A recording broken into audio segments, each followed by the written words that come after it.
record on this computer. Yeah. Okay, are we ready? Yes, sir. Okay, all right. So let us just go through this quickly. Nikhil, easy case, okay? Not difficult Yes. at all. And this case will appear in the exam. Again, as I go through this presentation, I'll point out to you where are the MCQs, okay? So you will know exactly which points I'm talking about. I have a little problem with trying to present MCQs straight away on an online forum, but we'll see how we go. But here, I'll tell you where are the MCQs, okay? So Nikhil, 20-year-old medical student, excessive sweating with face, axilla, hands, particularly in a stressful situation. This is what is happening to her, to him, and this is the sort of thing. Okay, so Nikhil, what are you thinking? It's a stressful situation. This is a case of hyperhidrosis, whether a primary or secondary. Okay, so in history, what are important things that you will ask, Nikhil? So the time of any stress factor causing a frequency of episodes, whether it is unilateral or bilateral or all over body, or localized to any particular portion, like in this case, face, axilla, and hands. Whether both sides are equally affected, is the whether you get nighttime sweatings. What is the significance of nighttime sweating? So it rule out the second it rule out the primary hyperhidrosis. What else? So Nikhil, I'll ask you a simple question. Okay, if I ever give you a patient with hyperhidrosis in the exam, name 3 or 4 guidelines that talk about hyperhidrosis. Just straightforward, easy question. Okay, Nikhil, give me 4 guidelines which talk about hyperhidrosis in literature. Spanish Thoracic Society. Okay, good. That's a good one. A spectra. Yeah. Anybody else? Simran, do you know any other guidelines? Just it's a straightforward. If you've read literature, what are the 4 guidelines that you have? So there's an International Hyperhidrosis Society or something, sir? Yeah, good. That's IS good. something. Yes, yeah, and good. then so there's the Society of Thoracic Surgeons also. But that's not a guideline, sir. It's just a expert consensus, sir. Yeah, consensus statement. Okay. Anything else? So that is the one. This is the one that you were talking about, right? Serfolio is the author of this. Remember Serfolio. But more importantly is Ribas, Jose Milano Ribas de Campos. He's from Brazil. And he is the guy. This Campos is the guy, a very close friend of mine. He is the guy who's written most of the guidelines internationally. Okay? So remember the name Campos. Okay? Jose Ribas Milano de Campos. All right, so that's one. The other one is this Spanish guidelines, which is the SEPAR guidelines, okay? And then you have these NICE guidelines, and you have the International Hyperhidrosis Society. And the one important, which is the Surgical Society, is the ISSS, okay? All right, so now Nikhil, you're going to tell me what is the definition of hyperhidrosis. Excessive sweating, disturbing the day-to-day lifestyle of a patient. In response to? In response to an aggravating factor or secondary to the systemic disorders. Okay, this is the definition. Please say this again. It's a sweating or it's a excessive sweating, flushing, secondary to heat or emotional stimuli in excess required for thermoregulation, and it affects the palm, soles, and axilla. Okay, Simran, give me the definition of hyperhidrosis. Sir, hyperhidrosis is sweating and flushing of due to heat and emotional stimuli in excess of that required for thermoregulation, affecting the palm, soles, and axilla. Excellent. This is important, okay? In a case of hyperhidrosis, If the weather is very hot and you're sweating, then it is not hyperhidrosis. That's the reason why I brought this definition. So the fourth line in this, the third and the fourth line in this are the most important. Did you understand that? The third and the fourth line, it has to be in excess of what is required for thermoregulation. If it's excessively hot all over the world and everybody is sweating, that is not hyperhidrosis. So if everybody is cool in a room and a patient is sweating, then that is hyperhidrosis. Okay, so now Vikas, come in. Vikas, are you with us? Yes, sir. Yes, sir. Tell me a little bit about sympathetic chain anatomy. So we have two sympathetic chains, one on right side and one on left side. Yeah. It is in the paravertebral gutter. In relation to the neck. Sorry, I gave you the answer. In relation to the rib, where do they lie? They lie on the neck of the rib. Good. It's important. Why is this anatomy important? The relationship to the neck of the. Because that is the place where we will identify the cervical chain, and with relation to rib number, we'll know which level is to be resected. Okay, so the neck is important because that is where you cut the rib. That is where you cut the sympathetic chain. Okay, Simran, come in and tell me, what do you know about sympathetic ganglion? So, sir, there are 23 paired sympathetic ganglion. So there are 3 in the neck, 3 in the cervical region, 12 in the thoracic region, 4 in the sacral, and 4 in the lumbar region. Okay, good. Where do they lie? Right, 23. In anatomical terms, where do they lie? So in the so they lie on the neck of the vertebra, sir. I didn't. You mean in relation to the yeah, in relation to the rib, where do they lie? So they lie in between the ribs, sir. Excellent. That is the important thing to remember. They don't lie on the neck of the rib. Okay? Yes, sir. They don't. They lie below the rib, actually. All right. So let's go through that. So you have a left and a right sympathetic chain. You were right when you said 23 paired sympathetic ganglion. I agree with that. Cervical 3. I agree with that. Thoracic 12. Agree with that. Lumbar 4. Sacral 4. Okay. All right. Now, Nikhil, come back in and tell me what you know about stellate ganglion. It's a lower cervical ganglion. It's a having cervical and first thoracic ganglion fused together to form a stellate ganglion. Okay. So what is the significance of a stellate ganglion?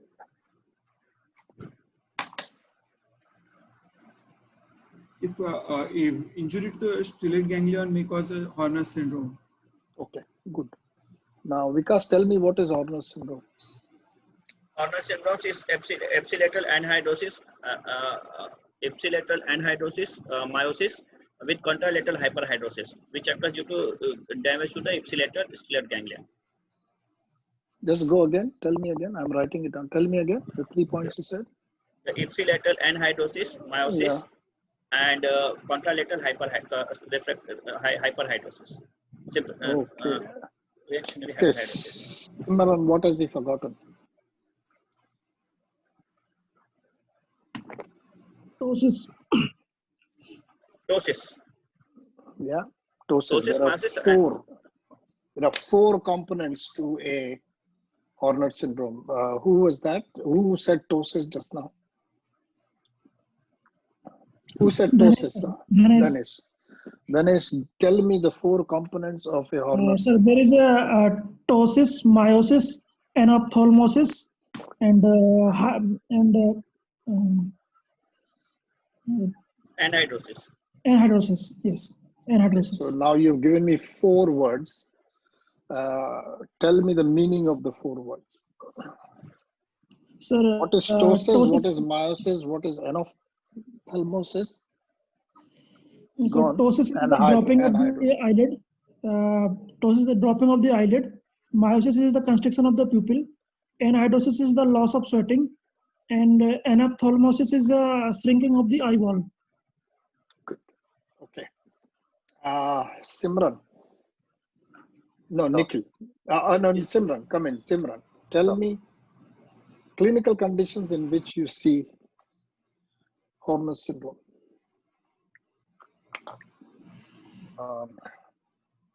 The Pankos tumor affecting the sympathetic chain. Okay, good.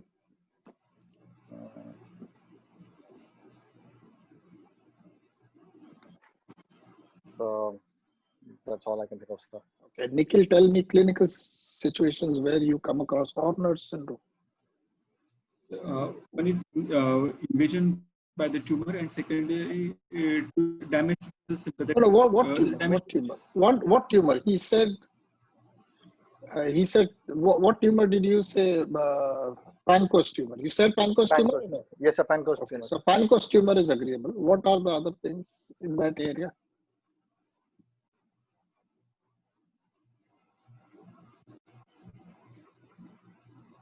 Bolo, Nikhil, come on. What other things will give you Horner syndrome? It's a simple question. It's not a difficult question at all. Because any other conditions where you can see Horner syndrome? One is Pankos tumor, agreed. What else? Any invasion with thoracic, thyroid malignancies also can give Horner syndrome. Thyroid malignancies, so extra thoracic malignancies can cause compression in that area. Agreed. What else?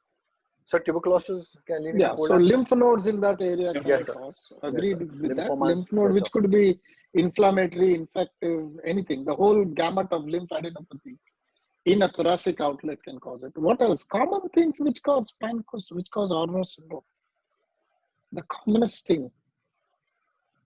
There are two things where you commonly see Horner syndrome.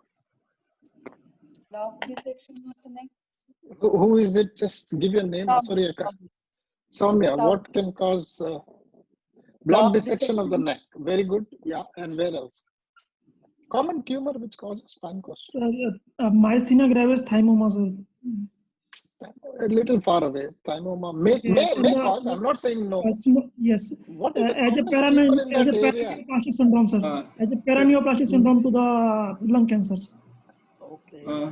Common things in that area. Cervical rib, sir. Cervical rib, agreed. What else? A carotid body tumor can be there. Carotid body tumor is a schwannoma. That is what I was thinking of. The commonest tumor in the thoracic outlet is a schwannoma. That's an MCQ. Okay. All right. So it is a schwannoma that causes compression on the thing or can cause stretch of the Horner's body. Yeah. Okay. That's one.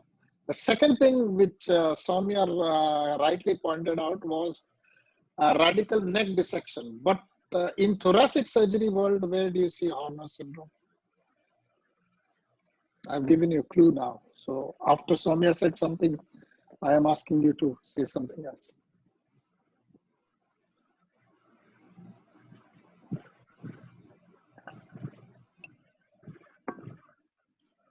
Anybody? Thoracic surgery? What will cause syndrome? So during sampling of...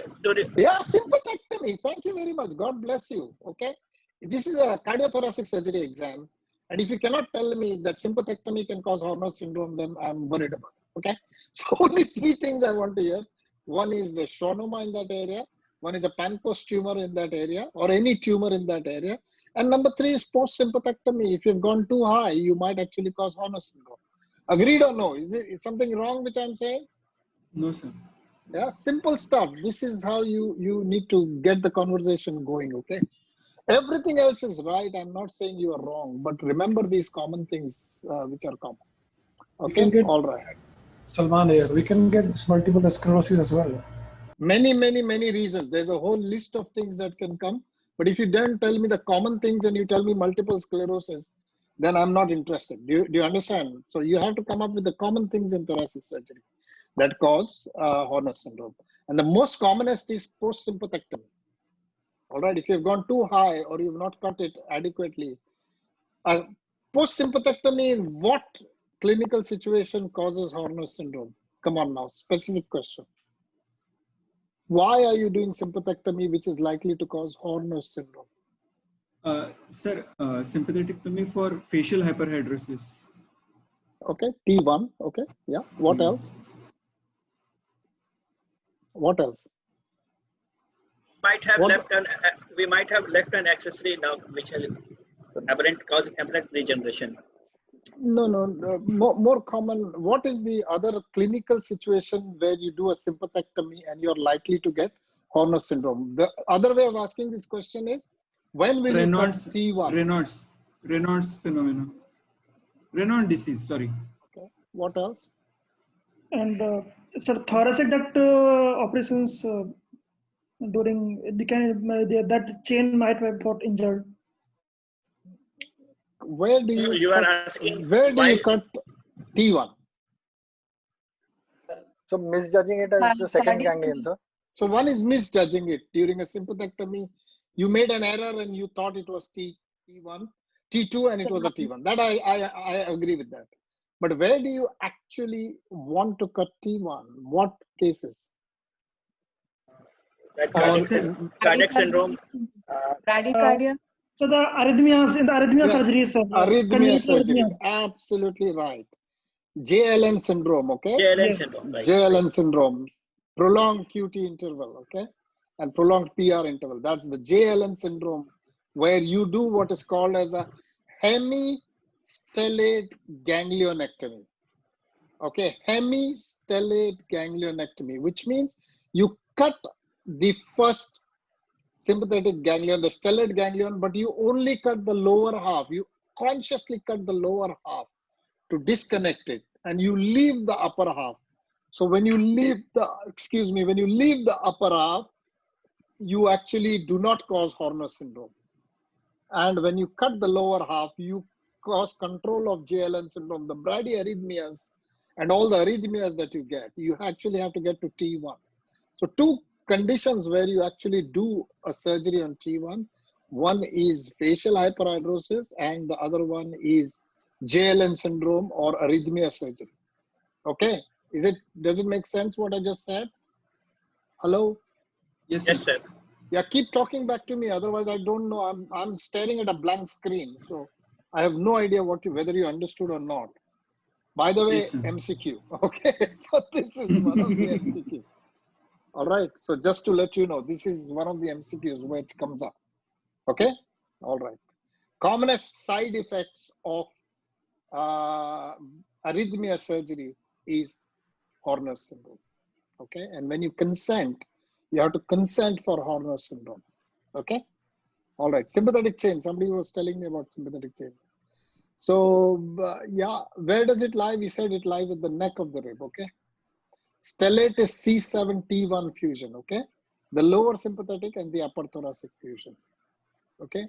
Where is the second ganglion present? The right second and the left second. How do you identify the second stellate ganglion? When you're doing a sympathectomy, how do you identify the second stellate ganglion? It is just below the second rib. So on entering, the first rib we see is the second rib, and just below that is the ganglion. Anatomically, landmarks, if you have to see for some landmarks. The azygous vein is there. Yeah, and we have a fat pad which is there. So just below that fat pad is the. This is, by the way, an MCQ. Okay, I've read this MCQ. So I've got this point in from the MCQ.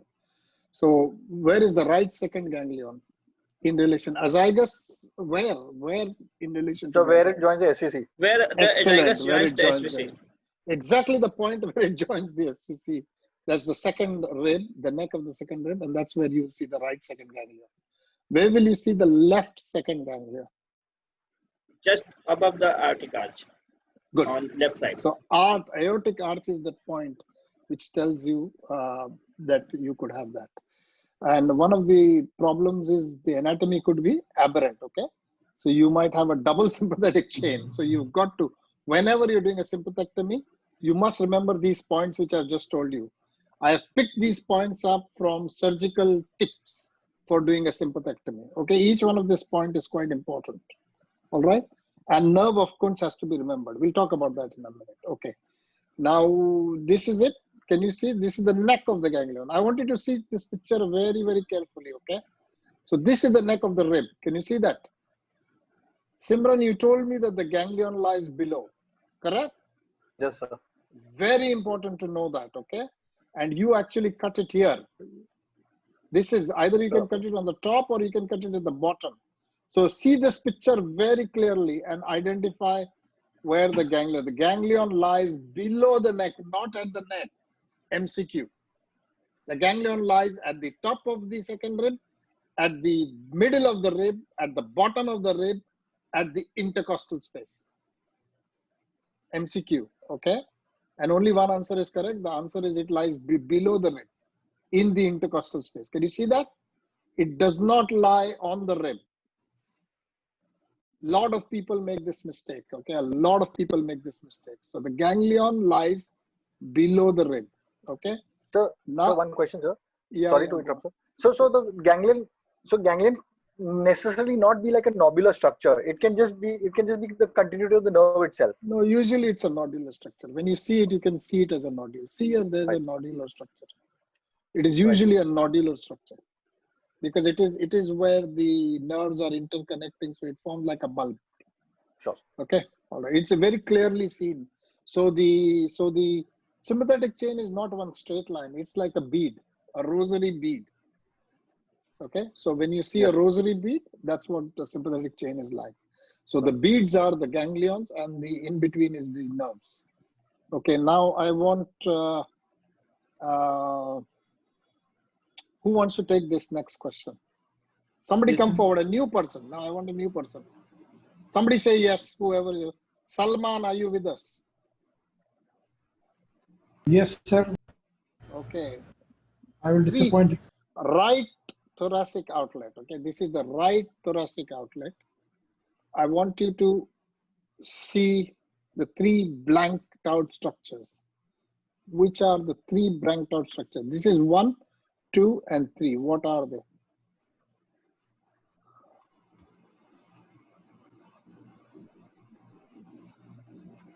Surface anatomy. Again, this is an MCQ for the MRCS actually, not for FRCS. What are the three blanked out structures? Do you identify this anatomy or no? Have you ever seen this anatomy? Can you see sympathetic chain here? Yes, this is a sympathetic chain. Second rib, first rib. Okay, somewhere here. Okay, and this is the right side. And this is a VATs anatomy. VATs anatomy. Tell me what is this, what is this, and what is this? Three things. And then I'll ask you a fourth thing as well. What I can understand is axillary or subclavian. Okay, so just that's all right. This is the thoracic outlet. This is not the axilla. We are not in the axilla. This is in the chest, in the pleura. This is the fold of the pleura. Okay, next person. Who wants to come in quickly?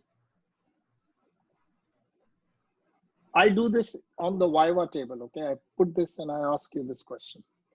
So next person wants to come in. Who wants to come in? Vikas. Yes, sir. Three areas have been blanked out with a blue square. What is 1, what is 2, what is 3?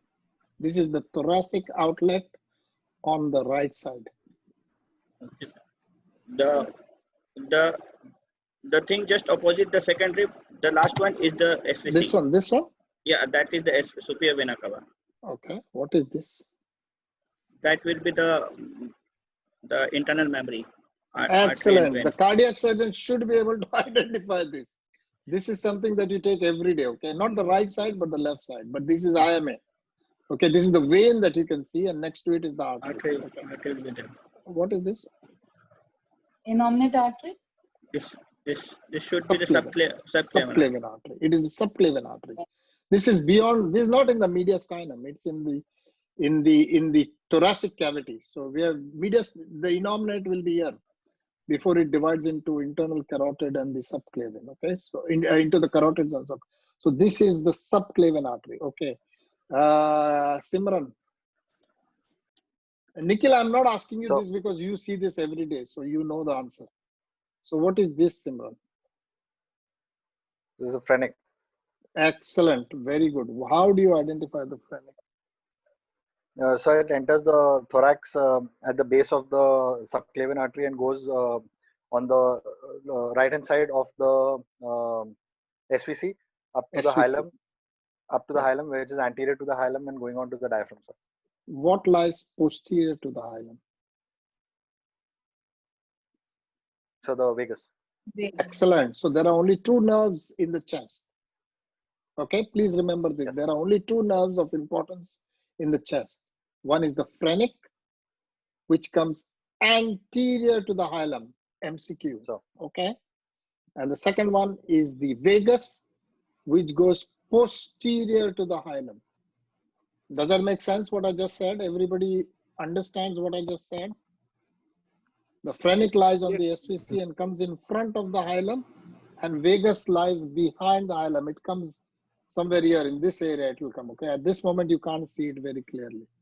Okay. Nikhil, what is this structure? Nerve of Kuntz. Excellent. Nerve of Kuntz. What is the significance of the nerve of Kuntz?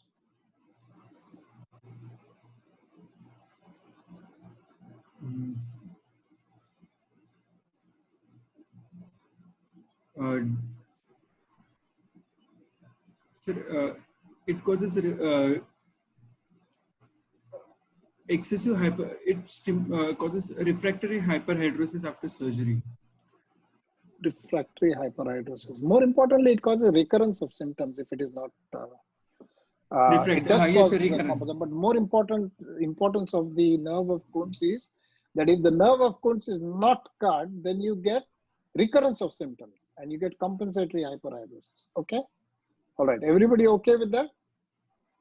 Yes or no? Yes, sir. Yes, sir. Yes, sir. Okay. So this is the nerve of Kuntz. Okay. Is it making sense what I'm saying? So far, so good? Yes, sir. Yes, sir. Okay. Okay. Now we are on this topic. So Danesh, come in and tell me, what do you know about sweating? What controls sweating? So our sympathetic system control the sweating. Sympathetic and parasympathetic both. And, so tell me afferents and efferents for sweating. The cerebral cortex is the hypothalamic preoperative sweat center. Okay. So I told you the brain. So what is the afferent and what is efferent? What do you mean by afferent and what do you mean by efferent? Does it mean anything? So afferent is the nerve which carry the signal to the brain.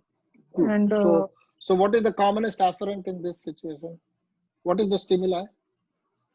Heat and emotional stimuli. Heat and emotions. What is the efferent in a sympathetic in sweating? Efferent is the sympathetic chain, sir. Good, very good. They are the postganglionic fibers, the sympathetic chain to the sweat glands. Has everybody understood this or no? I specifically asked this question, okay? So the cerebral center is the hypothalamus for sweat. MCQ, by the way, okay? All right. The sensory afferent is the heat and emotional stimuli. Afferent means what carries the stimulus to the brain. And the efferent is the sympathetic chain. Please look at this slide very carefully, okay? And please remember what I just told you because it's an MCQ, okay? Please look at it and I can very easily create an MCQ out of this. Does it make sense what I just said? Yes, sir. Hello? Yes, sir. Yes, sir. Yes, sir. Yes, sir. Okay, good, yeah. All right, okay. So forget this. So T1 is facial. What is Palmer? Nikhil, Palmer. T2 and 3, 4. 2, 3. Now this slide is the most important because when you do a case, if you are ever given a case in the exam for hyperhidrosis, this is the slide which will give you all the answers, okay? So T1 is facial. What is Palmer? T3. T3, okay. Simran, what is Palmer? T45. Simran, what is Palmer?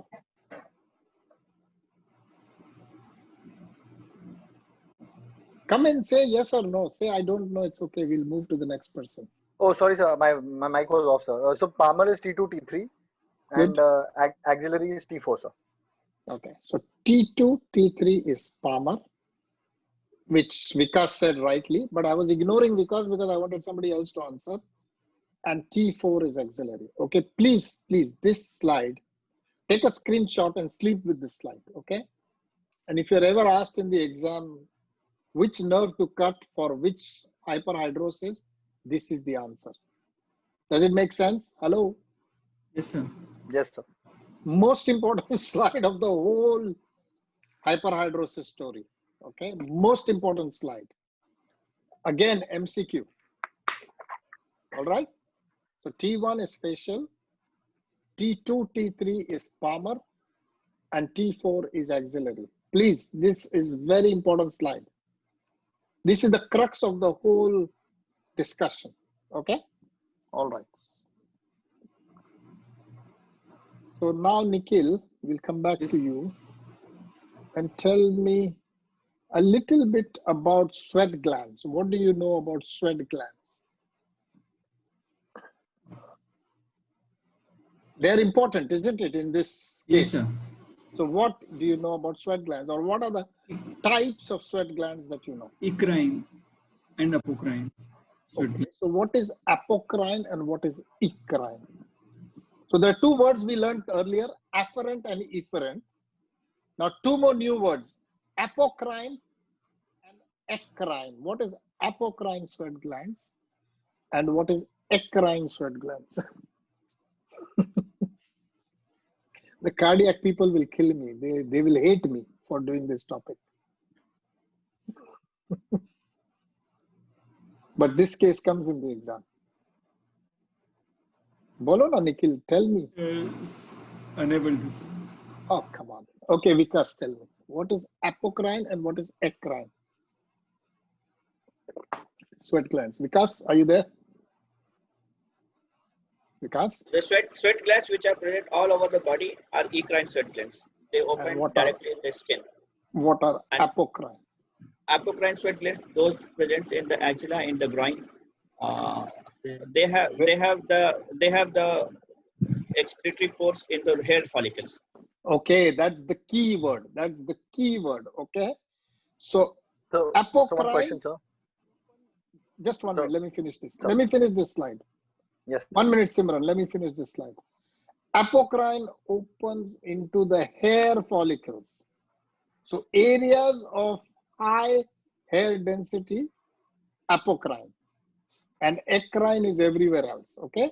So apocrine always sweat via the hair follicles, whereas eccrine are the glands which are normally present and they open on the skin. Okay.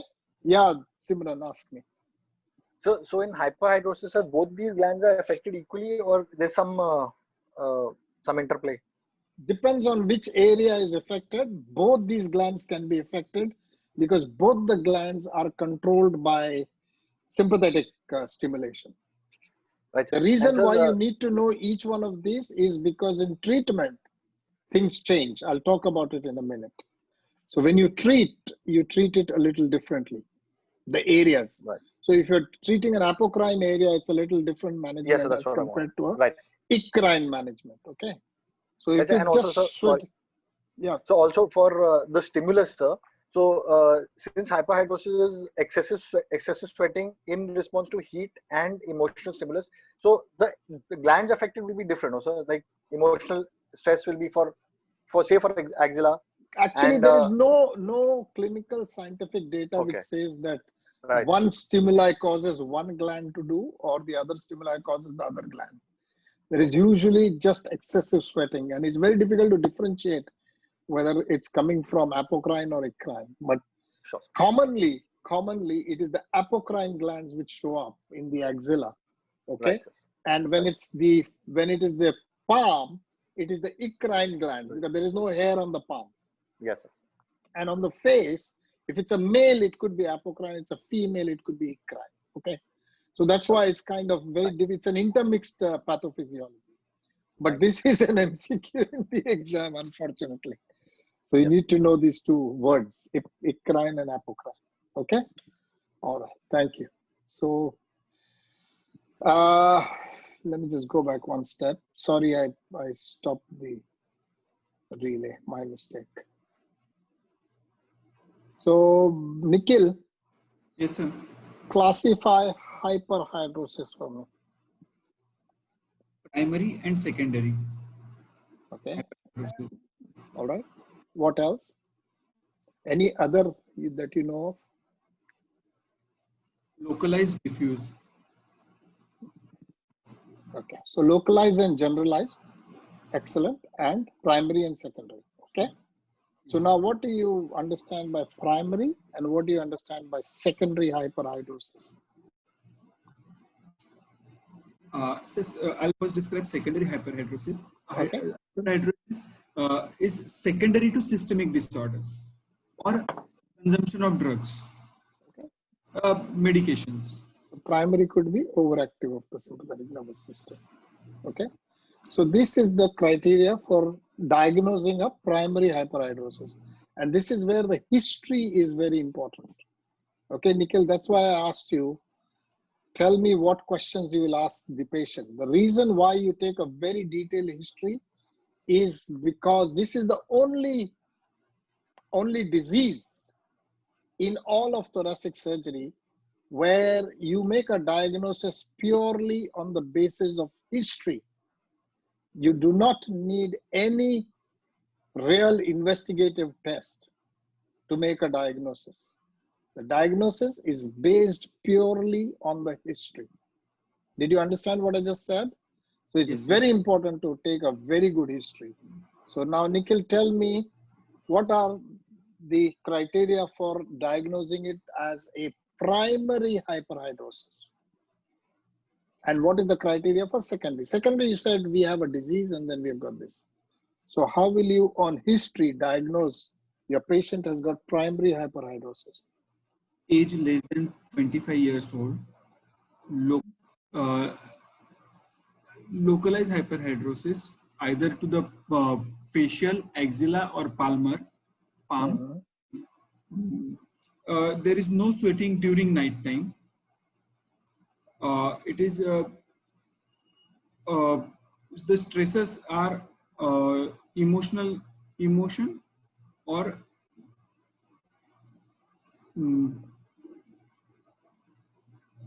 okay, there are 6 criteria. It is 6. I want 6 criteria. So anybody else wants to have a go?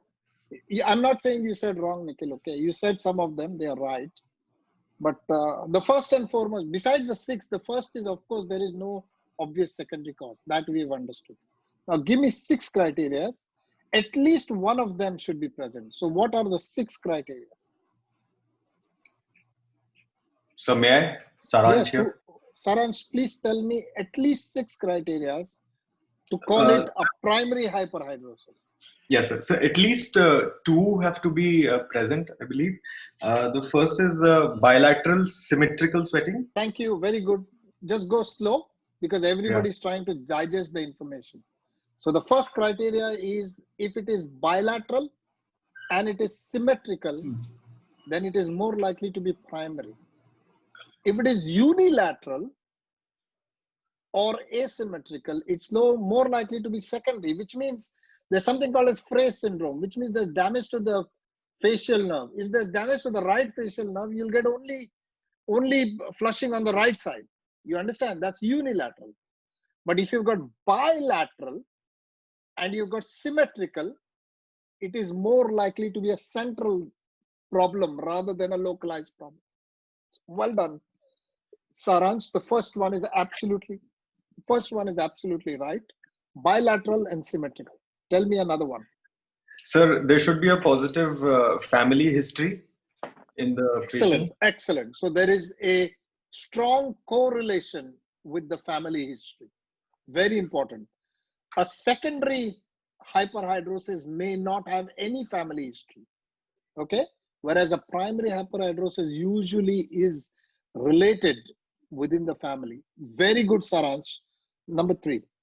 Sir, it must impair the daily activities of the patient. Fantastic. Very good. So it must impair daily activities. Okay.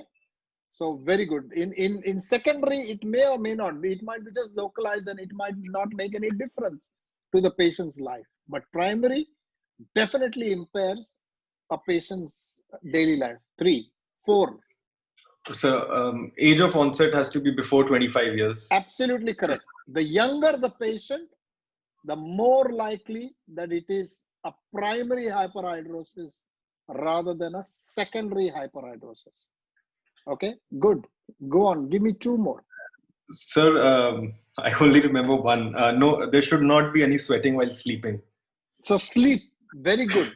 So if the patient is sweating during sleep, it is likely to be a secondary hyperhidrosis. If it is not happening during sleep, it's happening only when the patient is awake and there is the heat and emotional stimuli, then it is primary hyperhidrosis. And one more, Saransh, you did excellent. Just tell me one more. It is got to do with the frequency of episodes. Sir, at least 1 episode per week. Yeah, at least 1 episode. At least 1 episode per week. Okay. So this is important how you diagnose primary versus secondary. I want Simran to come in and tell me all 6 in one go really fast. So, so 6 criteria are: it has to be bilateral and symmetrical. The frequency has to be 1 per week. It should interfere with the daily activities of the patient. Age of onset or presentation is before the age of 25 years. So family history is present, and absence of sweating during sleep. Okay. And the first point which we said is that the symptoms should be at least for 6 months. Yes, the symptom has to be. Okay. The first point which is important is it should be at least for 6 months with no known secondary cause. And everything that you see on the screen is elicited from history. Did you notice that? So this is the only disease which you diagnose on history. And so the moment you get a case with hyperhidrosis, I want you to tell the examiner these points. She's a 25-year-old patient who's got focal visible sweating for a period of 6 months. There is no obvious known secondary cause. She seems to have bilateral symmetrical sweating with a frequency of at least 1 episode per week, which interferes with her daily life. She has a strong family history, her mother having suffered with similar symptoms. The important thing to note is she does not have any sweating during sleep. This is the history that you have to give when you get a case of hyperhidrosis. Did you understand the significance of this slide? Hello? Yes, sir. Yes, sir. Yes, sir. So this is an adult discussion. I don't want to hear no, this, no, that, no, that, no, that, no, that. I just want to hear these 6 points in the history. This is a very important slide. If you ever get a case of hyperhidrosis in the exam, just tell me this history. And I will know you have read and you're talking from the guidelines. And this is a case of primary hyperhidrosis. Did you understand this? Do not give me anything else. I don't need anything else. Just this, what is on the screen. Yeah? Yes. Sir, one thing, Salman here. Yeah. All these 6 has to be present or few of these? No, at least one of these has to be present. At least one? Yeah, at least one. The first one is always present. And then at least one of these characteristics has to be present to call it a primary hyperhidrosis. Oh, okay, sir. Thank you. But if I was going to present in a case, I would say as many as possible. Okay. Because you will find that the patient will have more than one. So this is the crux of the whole hyperhidrosis case. In a case presentation, if you tell me this slide in an adult dignified way, I will not ask you any more questions on examination and things. I'll quickly go to investigation. Did you understand? Very important slide again, okay? So 2 slides I've shown you which are very important. The first one is T1, T2, T3, and T4. That is the treatment, the sympathectomy that you do. And this slide tells you how to say in a history the presentation of the patient. Yeah. So Nikhil, hello Nikhil, are you with me? Yes, sir. So now, are you satisfied with the way you told me the history? Did you realize what I was asking you? Yes, sir. So this is what I want you to tell me. Not, you know it. But if you tell me in these points, you will be much faster, smoother, and we will be talking at an adult level. I was expecting these things. When I asked you, what are you going to ask in the history? This is what I would ask. Yeah? Yes. Hello? Yes, sir. Yes, sir. Okay. All right. Okay. Secondary hyperhidrosis causes, just quickly for completion's sake. Somebody wants to say it? Quickly, jaldi, come on. Simran, you can tell me a few causes. And secondary hyperhidrosis, there's a lot of causes, but just a few. Systemic disease. Think of systemic disease. So it can happen in tuberculosis. Yeah. So then neurological. So it can be neurological. Okay. Any one of these neurological things can cause it. So medicines, it can be metabolic. Yeah, go on. What metabolic diseases? So in thyrotoxicosis it can happen. So it can happen diabetes. Then the carcinoids. Yeah. Yeah. Certain medication. All the endocrine problems. Any one of these can cause. Okay. Very good. Okay. And what else? So infections. You told me TB. Very good. Any leukemia, lymphoma, chronic alcoholism. Yes, sir. Yes. Medications is quite important. Okay. A lot of medications cause this. So it's nothing. This you don't need to remember in detail. Just a brief outline of what can cause secondary. Okay. All right. So here it is. Here is the whole list of it. Okay. All right. Okay. So now, somebody tell me a little bit about epidemiology. How common is it? Vikas, how common is it? It affects males more than females, seen in about 1 to 2% of people. Yeah. Localized and generalized? Localized form is more common than the generalized form. When? What age group?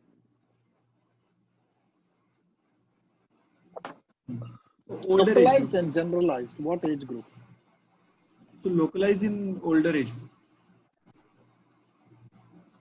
Opposite. No, generally we see young people with hyperhidrosis. So localized will be more localized in puberty and generalized in adulthood. Okay.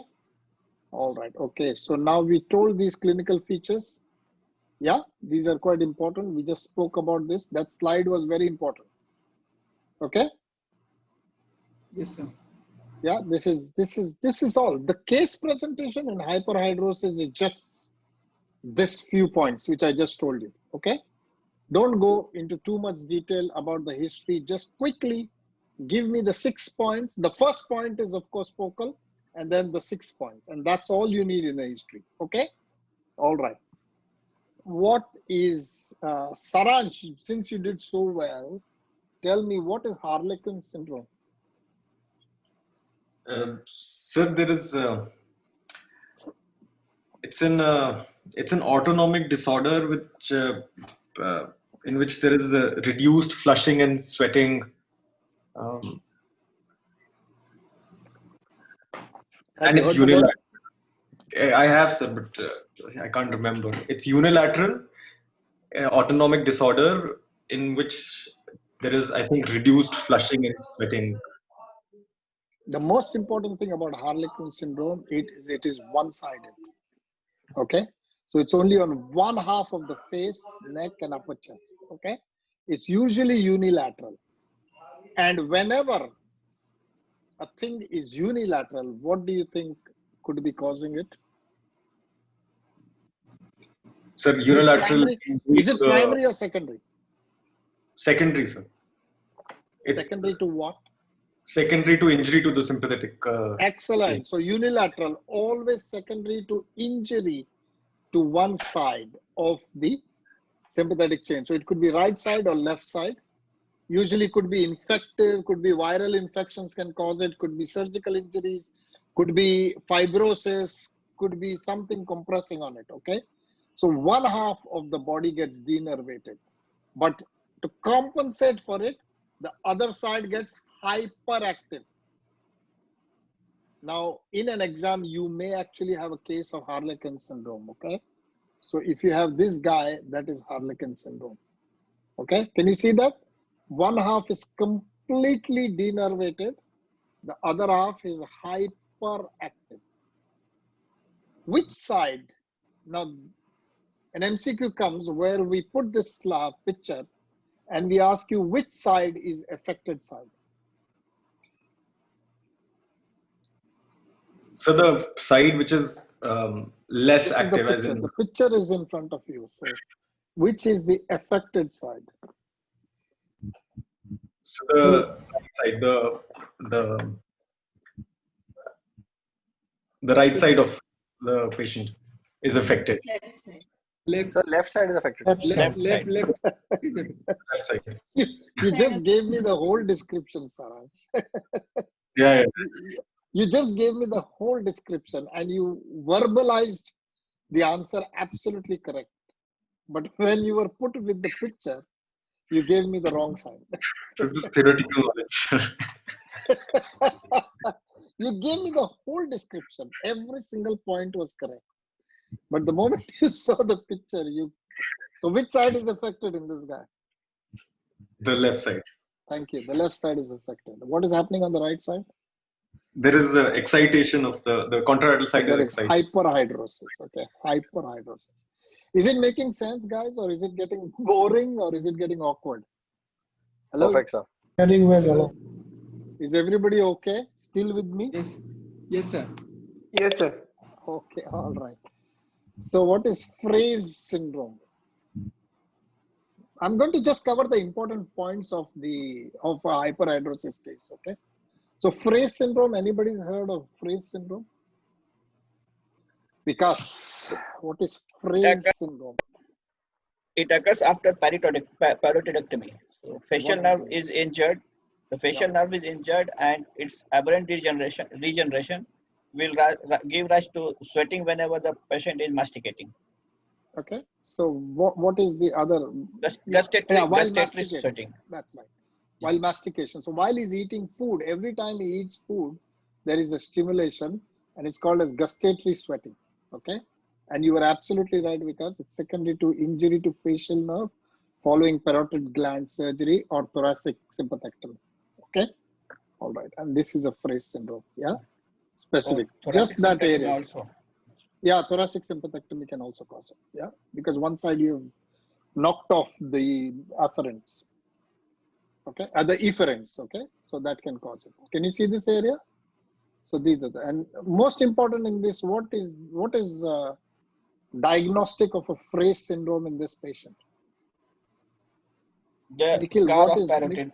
Scar of parotid. Don't forget this scar. Okay. So in a patient, when you do a systemic examination, you must look for scar of surgery. Okay. And the two surgeries you have to look for is, one is in the neck for either a parotid surgery or a radical neck dissection, or look at the chest and look if he's had sympathectomy in the past.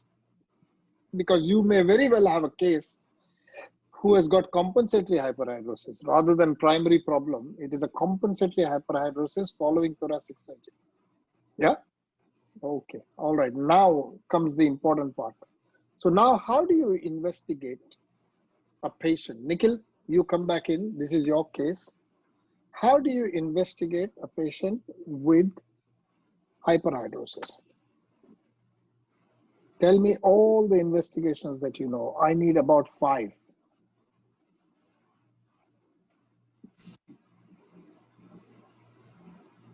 CBC, T3, T4. Yeah. I just told you that hyperhidrosis is not a, is a history that gives you the diagnosis.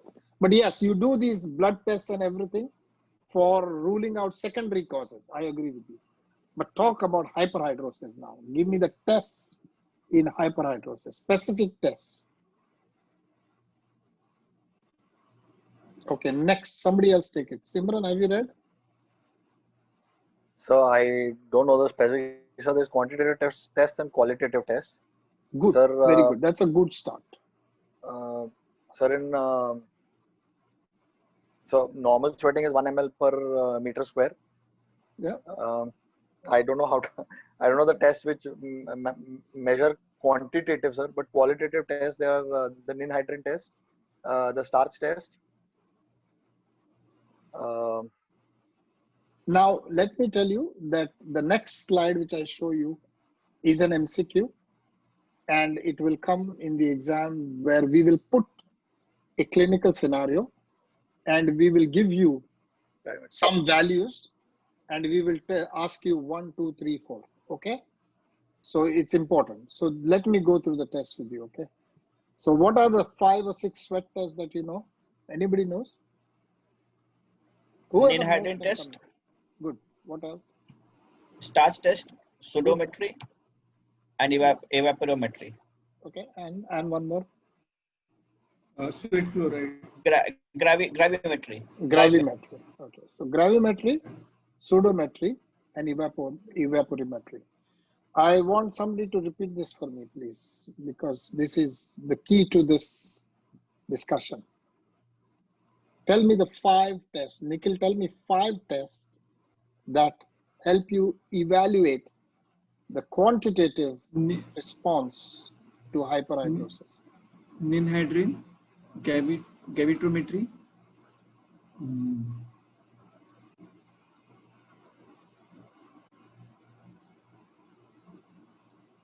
Simran, give me 5 tests which are used ninhydrin test for quantitative response. Quantitative, sir. So ninhydrin test, minor starch test, then gravimetry, then pseudometry, dynamic quantitative pseudometry, and evaporimetry. Okay. Yeah. So all of this gives you a quantitative estimate. It means it tells you how much is the sweat loss in the body. Is everybody with me so far so good or no? Yes, sir. Yes, sir. Yes or no? Hello. I'm repeating a lot of things because I'm trying to get the message home. Okay. So these are the 5 tests we use for assessing how much of sweat loss is there in the body. So let me show you pictures. Okay. Now these are just pictures, straightforward pictures. This is how you do a ninhydrin test. Okay. This is a minor starch test. You put the starch on the thing and put it on the paper, starch paper, and you get this sort of a response. Okay. If you've got, this is lots of response and this is reduced response. Yeah. And what is the advantage of doing these 2 tests? Show me, see the D0 and M1. Okay. So why do we do this test? Why do you need to do this test? The response. We can have a printed record for later, seeing how much our treatment is working. That's right. For treatment, this is actually a record of the treatment that is working. So this was before the treatment, and then you gave some treatment, and we'll talk about that in a minute. And this is after the treatment. And this directly tells you whether you have got the affected areas or not. Can you see that? So on the right side, you have probably not treated adequately. And we're not talking about sympathectomy here, okay? We're talking about local treatment. So I'll show you in a minute. All that will come. Can you see that this hand is excessive sweating? Can you see that? This is very, very hot. We have injected these areas with Botox or whatever else we've done. And then you are supposed to repeat this test in the follow-up. And in the follow-up, you can see that the left hand has done well. So you've got good areas of control. And in the right hand, you have not got good areas of control. Did you understand this, why you're doing this test? Hello? Yes, sir. Yeah, yes, sir. Because number 1, it tells you efficacy of treatment. And the second reason why you do it is?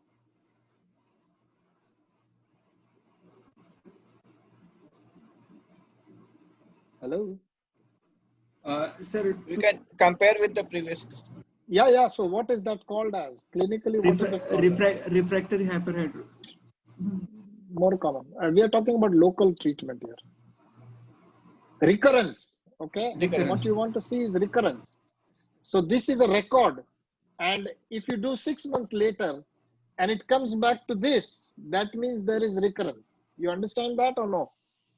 Hello? Is it becoming too Yes, sir. much? I'm worried that No, I sir. can't see your faces, so I have no idea No, sir. No, whether you're No, sir. understanding what I'm saying or not. So, Yes, you I know, these understand. tests are done not just for the sake of doing a test. They are done because it tells you, look at this. This tells you 1 month later, you did it 1 month later and you found that there is nice response in the left side, but the right side is still not there. And if 6 months later you repeat the test, then you have a documentation of recurrence. Okay. So this doesn't depend on the patient telling you that I'm sweating excessively. This directly documents what are the areas of recurrence. Yeah. Does it make sense? Yes, sir. yes, sir. Okay. Then gravimetry is you actually analyze the amount of sweat that comes out and you put it into the machine, and the machine gives you an analysis. And evaporimetry is you sit in a chamber. It is an open and a closed chamber, and it measures the amount of sweat that is coming out from the human body. Okay. So it actually calculates the transepidermal water loss. So these are all the various tests that are used to give you an idea of actually what is the amount. It's a quantitative estimation. Okay, it's a quantitative estimation of the amount of stuff that is lost. So you don't need to know the details of the test, but you need to know the test. Okay, and in this you put it into a chamber with a dried gas on the moist hand, and it calculates how much is the amount of sweat that is being lost. Okay, so the reason why you do these 4 tests is, number 1, to see efficacy of treatment. So forget the test, but what you need to know is you need to be able to tell me these 2 points. One is it is used to know the efficacy of treatment, and number 2, it is used to demonstrate recurrence. Did you understand these 2 points? Yes, sir.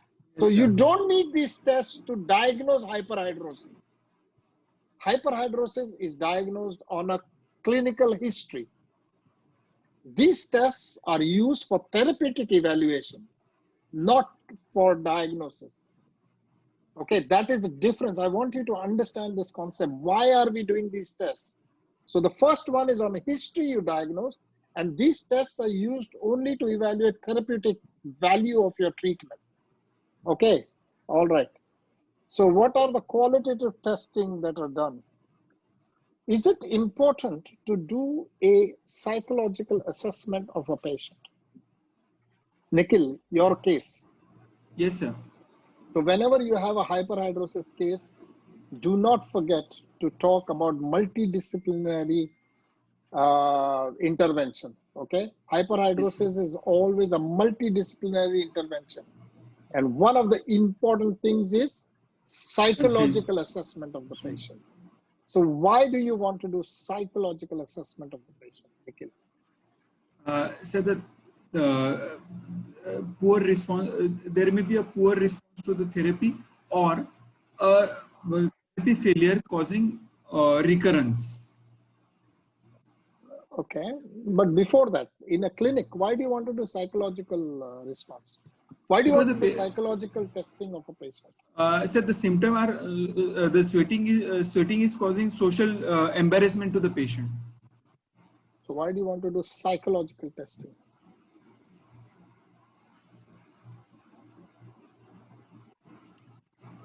We want to assess how much it is affecting the life of the patient. That's good. One, I agree with you. So one, how much it's affecting the life of the patient. But more importantly, why do you want to do psychological testing?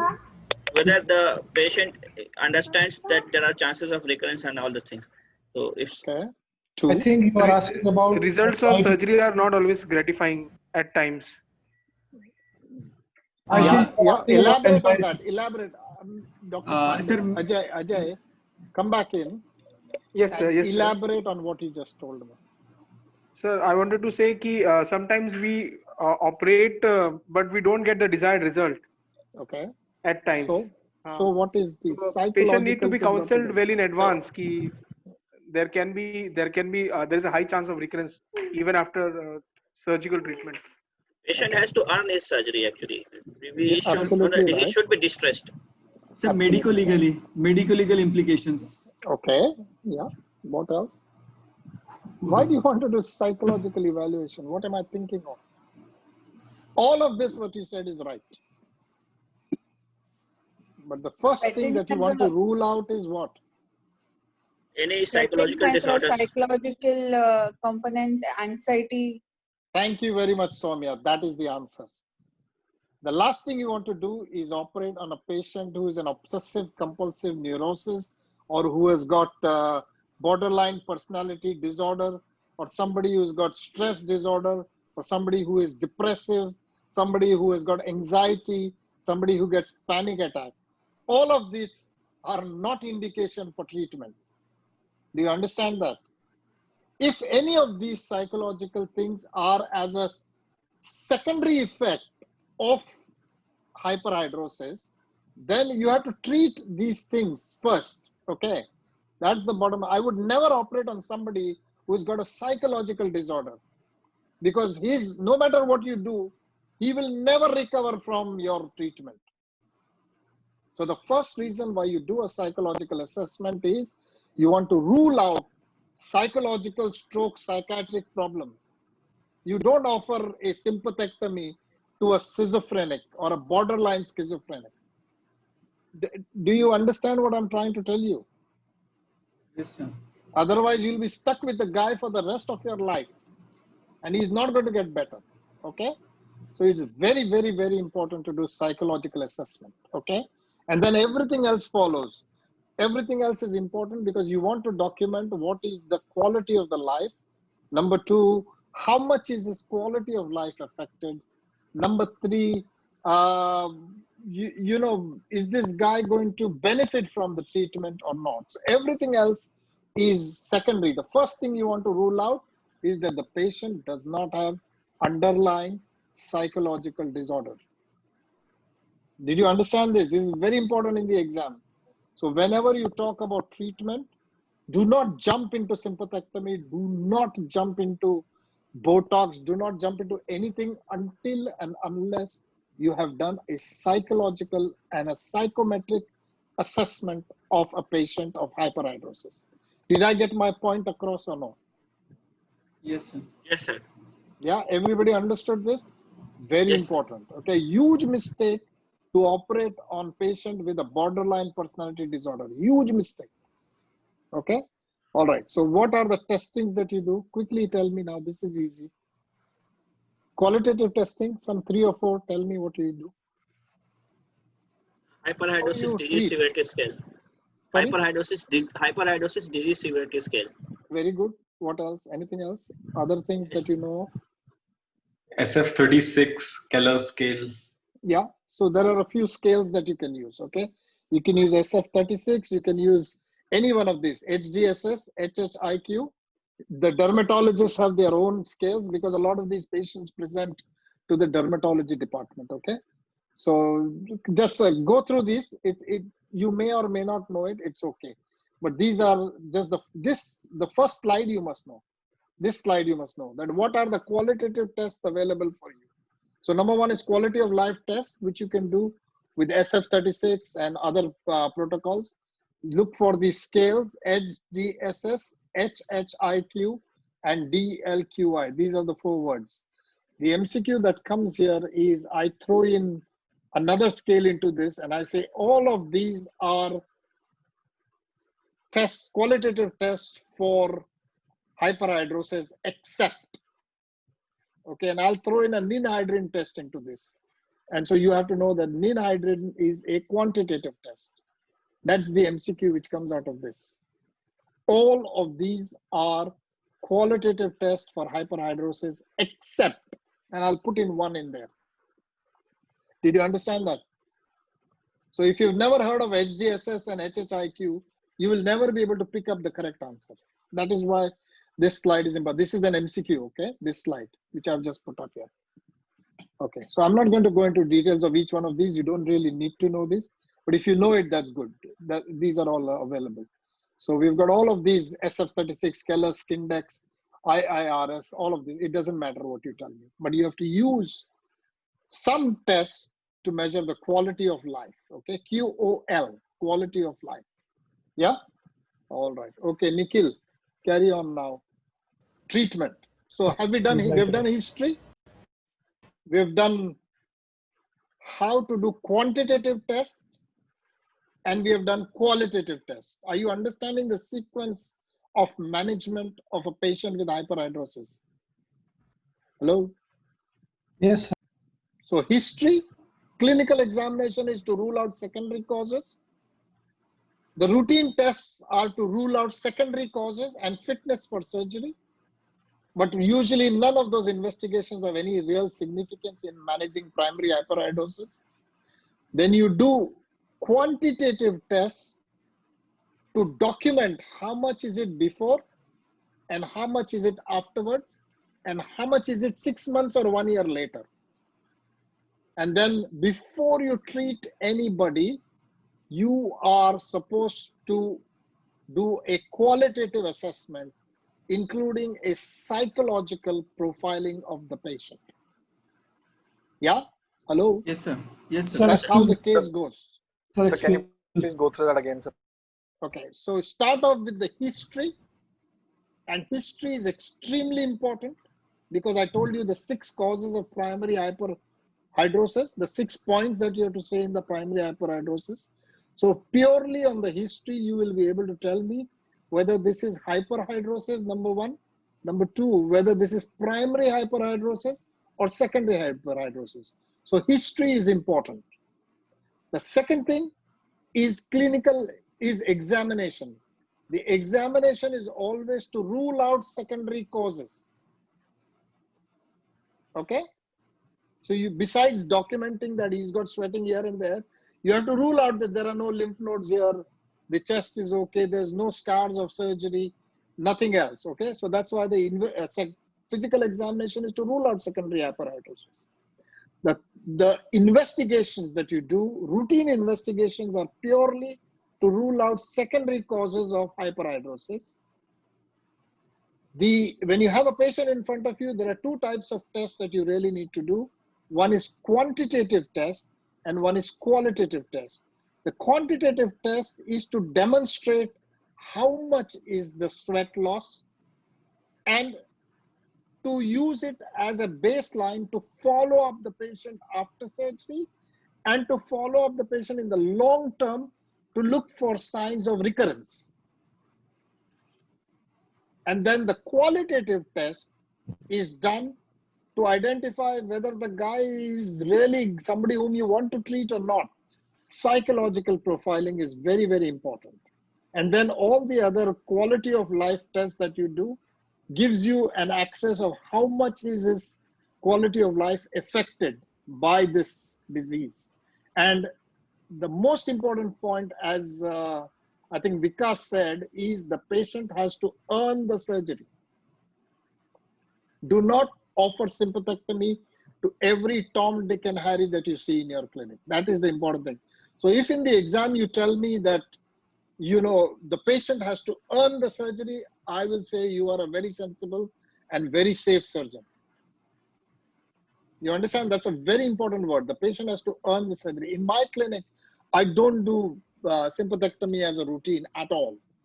I mean, the patient really, two situations in my clinic where the patient has to earn the surgery. Number 1 is pectus and number 2 is hyperhidrosis. Both places, I want the patient to be severely affected before I will actually venture in to correct it. Does that make sense? So look at this. The first guideline says lab work is not necessary to diagnose primary hyperhidrosis. Did you understand that? I have continuously told you this, that you really don't need lab work. It's the history which is important. Okay, now tell me, so far so good with the case? Hello? Yes, sir. Yes, sir. You understood just how to go about a case of hyperhidrosis? Okay. Yes, sir. Just one now, point I Nikhil, missed. Sorry, what did you miss? The psychological aspect. Just one.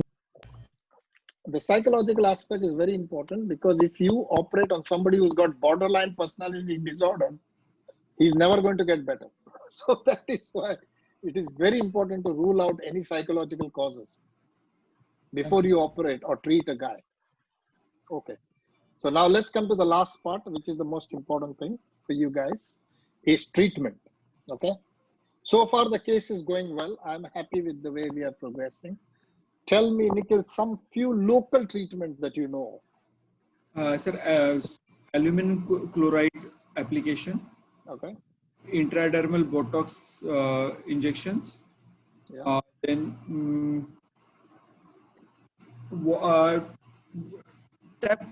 iontophoresis. Iontophoresis. Okay. So always rule out secondary causes. Always rule out psychological assessment, but always start with a local topical agent. Aluminum hydrochloride is the one that is recommended, and that is also there in NICE recommendations. It's there in all recommendations. Okay. So if you want to give anything, just give local powder, and that will show you the response. And if he responds, that is a good one. Then you can think of doing something more for this patient. There are medications that are available for generalized sweating. We'll talk about it. There is intradermal Botox and there is iontophoresis. Okay. So you must know these four things. Okay. Aluminum hydroxide, medication, intradermal Botox, and iontophoresis. In a case of hyperhidrosis, if I ask you the question, how are you going to treat this patient? The one that you had, Nikhil. I'm going to ask you straight away, how are you going to treat this patient? What are you going to tell me? Sir, I'll rule out the secondary cause, assess him psychologically. Is there any psychological component? Then I'll treat him with the initial local application of aluminum hydrochloride powder. I'll see for is there he's taking any systemic medications. Then intradermal Botox and iontophoresis. Okay, if you tell me I'm going to offer this patient sympathectomy, what am I going to do to you? He'll kick me out. Kick you out. Absolutely right. Never, ever, ever, ever, ever in an exam talk about sympathectomy as a first treatment. This is the commonest mistake which a lot of candidates do in the exam. They think it's a surgical exam and they say, when I ask you what's the treatment, you will say, sir, I will offer him sympathectomy, thinking that the discussion is going to go on to the surgery and talk about sympathectomy. That is the commonest mistake made in FRCS, MCH, DNB, MS, everywhere. Almost all candidates forget about conservative management. The word is conservative management. I will try conservative management in the patient. Okay, and the conservative management is these four things. And then you talk about it. And this is directly from the guideline, okay? This is not something that we've made up. This is directly from the guideline. The guideline says you must always try conservative management in hyperhidrosis. That is the treatment of choice. Look at this, treatment of choice in primary focal hyperhidrosis. R2, okay, consistent recommendation, moderate quality of evidence. So that is the first thing you must talk is local aluminum salts. Botox is also R2 recommendation, okay? So aluminum salts and Botox are R2 recommendations. Okay, Nikhil, no, Simran, come in. Are you with me? Yes, sir. Tell me a few words about aluminum chloride. This is SAPAR guideline, right, sir? This is the SAPAR guideline, A1.2. So, sir, aluminum hydrochloride is mostly available as antiperspirants. It is the most advantages in axillary hyperhidrosis. So, how does it work? How does it work? So the aluminium precipitates the sweat. Precipitates what? So it forms a sort of a layer over the sweat glands, and it actually blocks the sweat glands. The mucopolysaccharides, okay? It precipitates the mucopolysaccharides in the sweat. Yes, sir. And that blocks the sweat gland, okay? Yes, sir. It damages the epithelium in the sweat gland and blocks the sweat gland, So, yes, okay? So as a result, sir, it can actually on over time it can actually lead to repeated infections in that area. Yeah, So it can make situation worse in the long term. But in some people with mild hyperhidrosis, it works very well. So just simple antiperspirant in the axilla. Okay. How often will you use it? So can I answer this question? Okay. So Nikhil, Each and every patient. how often will you use it? Not in each and every, but I agree with you in each and every, but in a patient, how often will you use the aluminum chloride spray or antiperspirant? What is the dose? Sir, 10 to 20 milligram per. No. How often you don't know how much, you just apply it. It's a powder and a liquid. How often do you use it? Every day? No. Once a week? Once a month? Once in 6 months?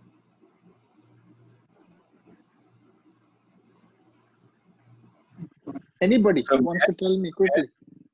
Saransh, how often will you use it? Sir, it's usually applied once every night till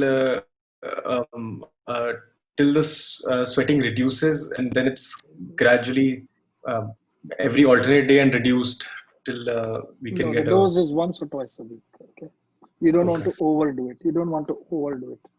So you try to do it once or twice a week. Okay, everybody okay with that? Simple. Few words you must know about aluminum. Applied daily, sir. No, it's not applied This daily. powder has no. Oh, It's not. It's applied once or twice a week. Yeah. Okay. Now, Botox. Somebody tell me who wants to come in. Hello, come in. Next question is coming up about Botox. Anybody wants to take it? Who wants to take it? Sir, I won't mind. Okay, Saransh, you're doing very well on hyperhidrosis. Huh? Yeah, have you done a thesis on it? Sir, that I actually started reading it about it after Harlequin, which is a Batman character. All right, good. So tell me a little bit about Botox. How do you do? How do you prepare the site? And what do you use and things like that? Just give me, this is your exam going on. I asked you, okay, you're going to treat him with Botox. Explain to the patient, what do you do and how do you do? He's got Palmer hyperhidrosis. Sir, we first Botox injections are intradermal injections, which are applied in the maximum affected areas. These areas are marked by one of the qualitative tests, like a minor starch test. Good. So wherever there is a maximum area of on the test, that's where we put in a intradermal injection. How much and what is the distance between two injections and things like that? You want to say something? So do you do one continuous area or do you do space between the areas? Sir, I can't remember that. I'm sorry. So this is how you do Botox injections. It's multiple sites. You don't give one continuous thing to distribute all along. It's multiple sites. What's the action of Botox? Before I talk about the quantity, what is the action? How does Botox work? Saransh, So how does Botox work? It inhibits the neurotransmitter release from the cholinergic nerve endings. Excellent. And then what else does it? How does it abolish? How does it stop the problem? So it directly then abolishes the sweat gland response. To what? What does the sweat gland respond to? What is the neuroreceptor? In front of you. Acetylcholine. Okay. So it disrupts the action of the acetylcholine. Okay. Not the action of the acetylcholine, it disrupts the response to the acetylcholine. Okay, that's how it acts. It inhibits neurotransmitter release from the cholinergic nerves and it disrupts the receptor response to acetylcholine. Okay, so now I'll show you a few pictures which will just show you how we do it. Okay, so prepare that area with povidone iodine, dust it with fine starch. This is the minor starch test. Yeah, minor starch test. You're right, Saransh, what you said. So you mark out that area very nicely, clearly mark out the area. that has got most, and then you make these dots and try to keep them about 12 to 15 injections per axilla. Okay. And usually you try and keep it about 1 to 1.5 centimeters apart. Okay. Yeah, 12 to 15 injections per axilla. And you create a wheel, actually. You're supposed to create a wheel. And you were right when you said this is an intradermal injection, not a subdermal, not an intramuscular. It is an intradermal injection.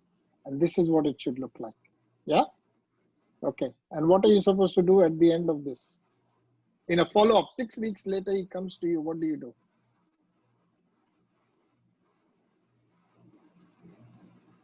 What do you do 6 weeks later when he's coming to your clinic? Again, starts So repeat the test. Yeah, repeat the test because you want to see the response, isn't it? So now you understood what I meant by quantitative test. Why do you do a quantitative test? You do it because it gives you a direct correlation of the efficacy of your treatment. Did you understand from these pictures?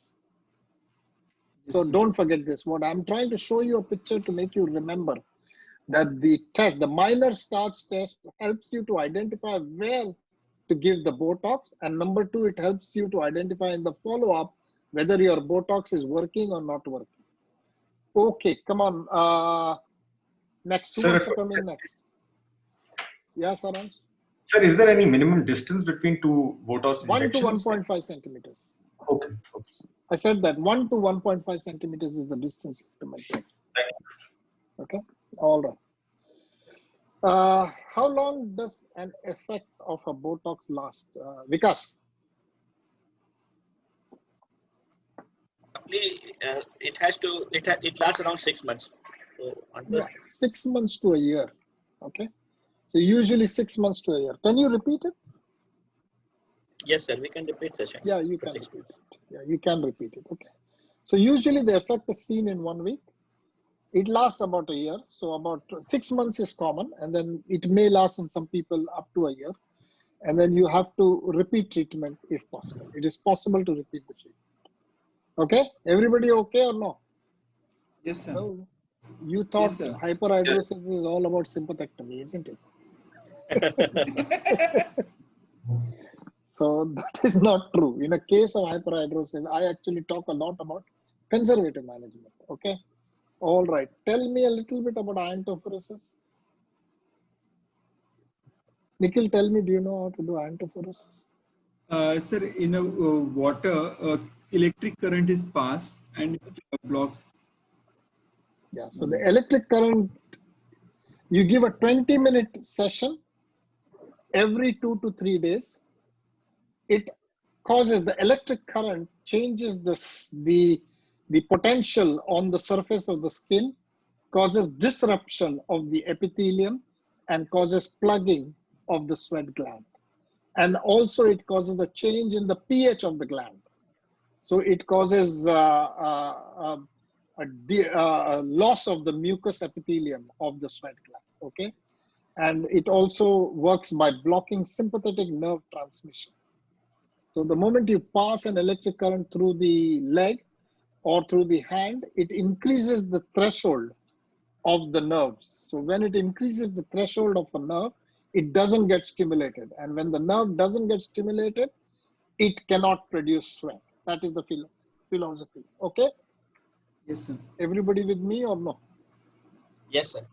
Okay. And it also changes cellular secretory physiology. Now, these 5 things which I've told you are all from 5 separate papers. These are the important points which have been picked up from 5 separate papers, and they've been put onto there for you. And so what is the drug that you can use, Nikhil? We said, we spoke about iontophoresis, we spoke about Botox, we spoke about aluminum hydroxide. What is the drug that is used for treating hyperhidrosis? Anybody knows the name of the drug? Again, MCQ.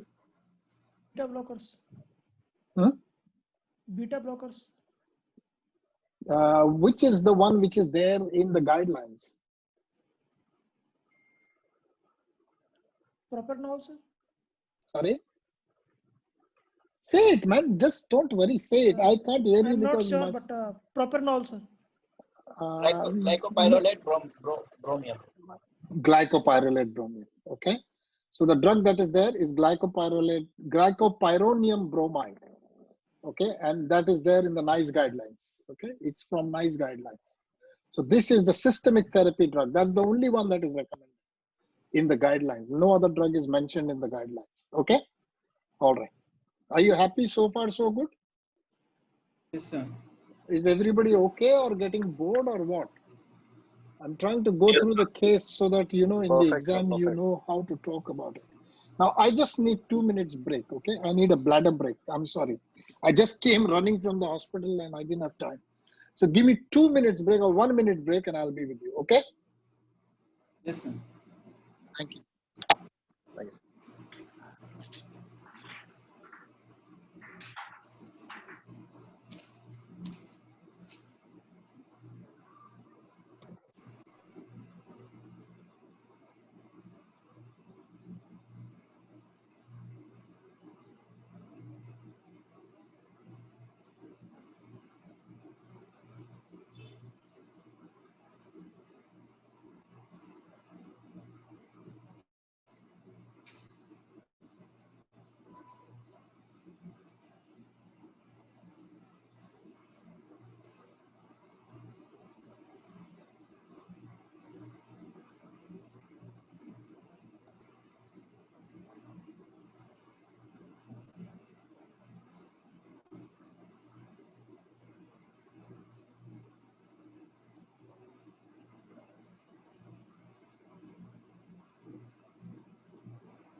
Okay, are we there? Hello? Yes, sir. Everybody back? Okay. So Yes, sir. let's go on there. So we have had a huge loss of audience, which is good. That means people are getting adequately bored.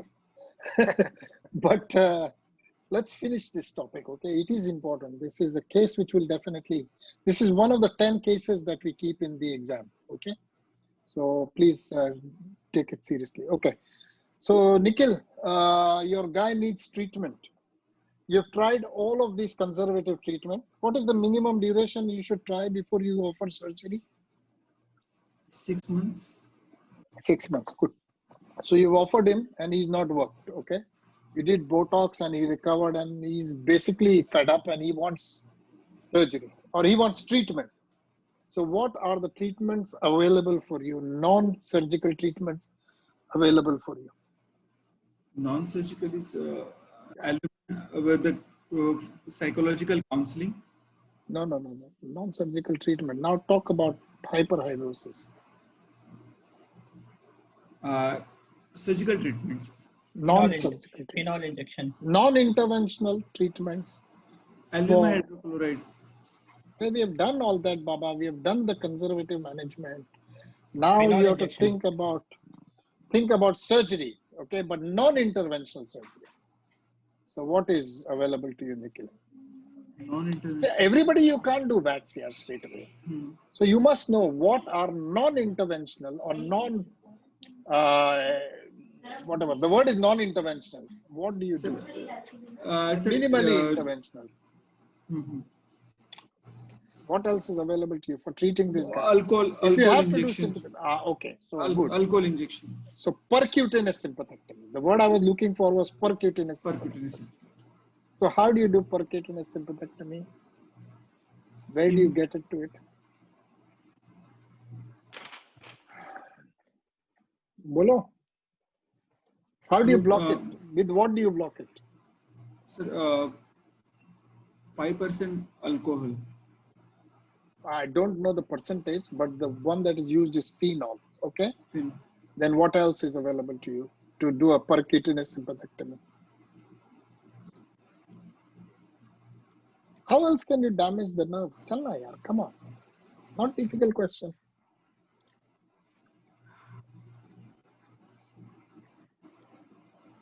RF ablation. RF ablation. Yeah, so you can do nerve blockade with either phenol, which will damage it, or RF ablation, or microwave ablation. All of these technologies are available to you. Okay, what is the problem with this? It causes temporary solution relief. Yeah, because you're not getting nerve of Kuntz. You're only getting the main sympathetic trunk, and you're not going anywhere laterally to it. So there's a lot of collaterals and a lot of communications. So it only gives you temporary relief, okay? Because the collaterals are not treated with these sort of things, okay? And when do you do that? Why do you offer a patient percutaneous sympathectomy? Sir, assess the response to the surgery later on. Excellent. So that's very good. So number one, you can use percutaneous sympathectomy to actually identify which patient will benefit from a sympathectomy. Okay. So just by temporarily blocking it with a anesthetic agent or with phenol, you might be able to know that this guy will benefit and you will see the response. What else? More important. What else can you assess?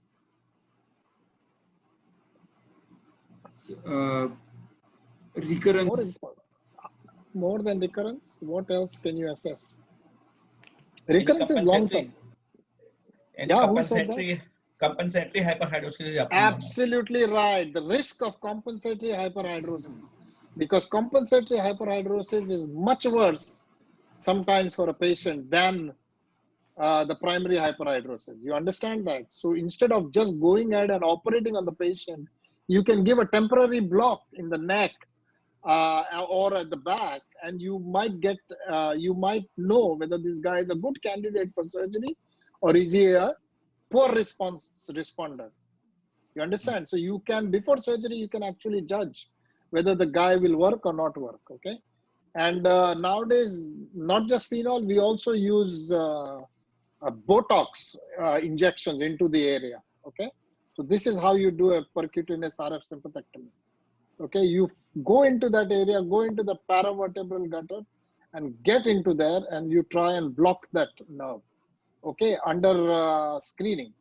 So you need to be a good anesthetist or a good interventional radiologist, and you need to know exactly where the sympathetic nerve lies, and you get in there and you inject the thing, okay? All right. Any other therapies that you know? So this is one, I agree with you. What are the other modern therapies? Any other modern therapies you know? Before we talk of sympathectomy, just let's get rid of all the other modern therapies. Laser or something is there. Very good. Laser. What else? Did you say laser or laser? Laser. Laser. Okay. Anything else? Yeah, somebody said, I just heard a word. So liposuction. Excellent. Liposuction. So Vaser. Okay.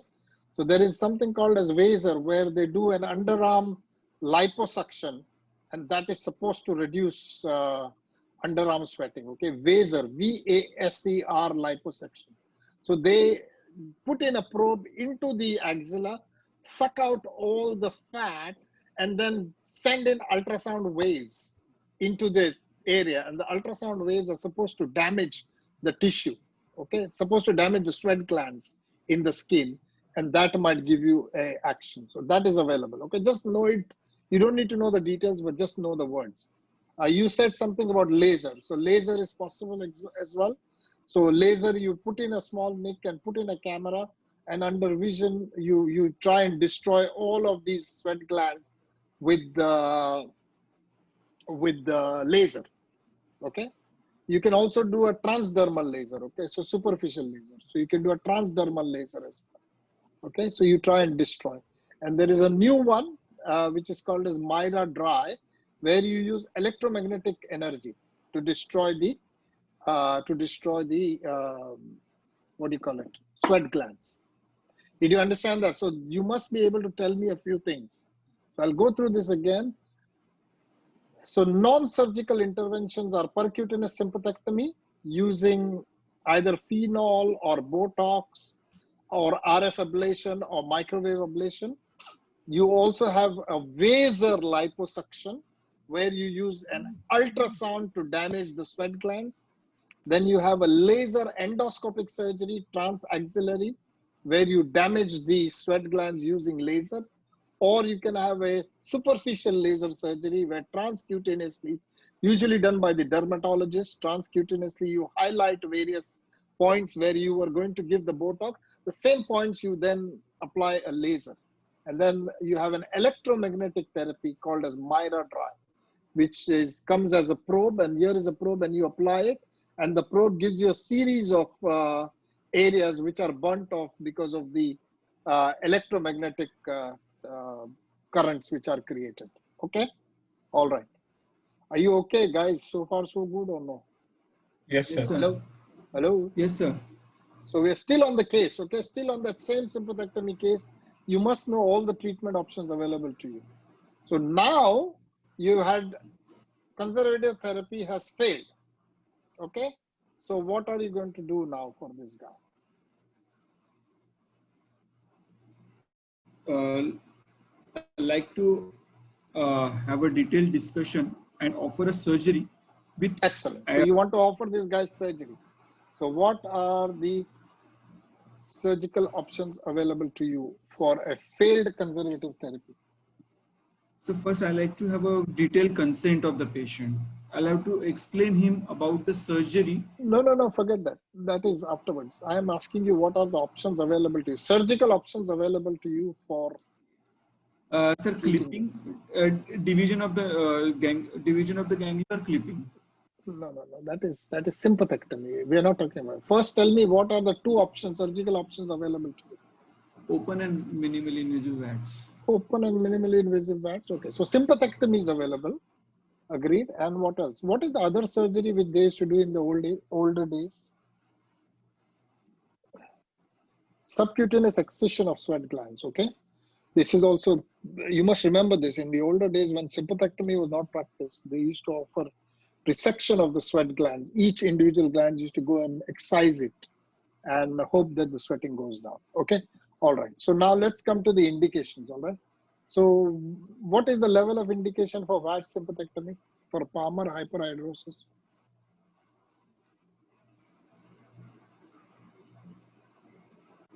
Tell me level of recommendation. This one you must be able to say it by heart. Okay. You must say it immediately in the exam. What is the level of recommendation for a VATS sympathectomy? Nikhil, come on. The slide is in front of you. Come on. High level of.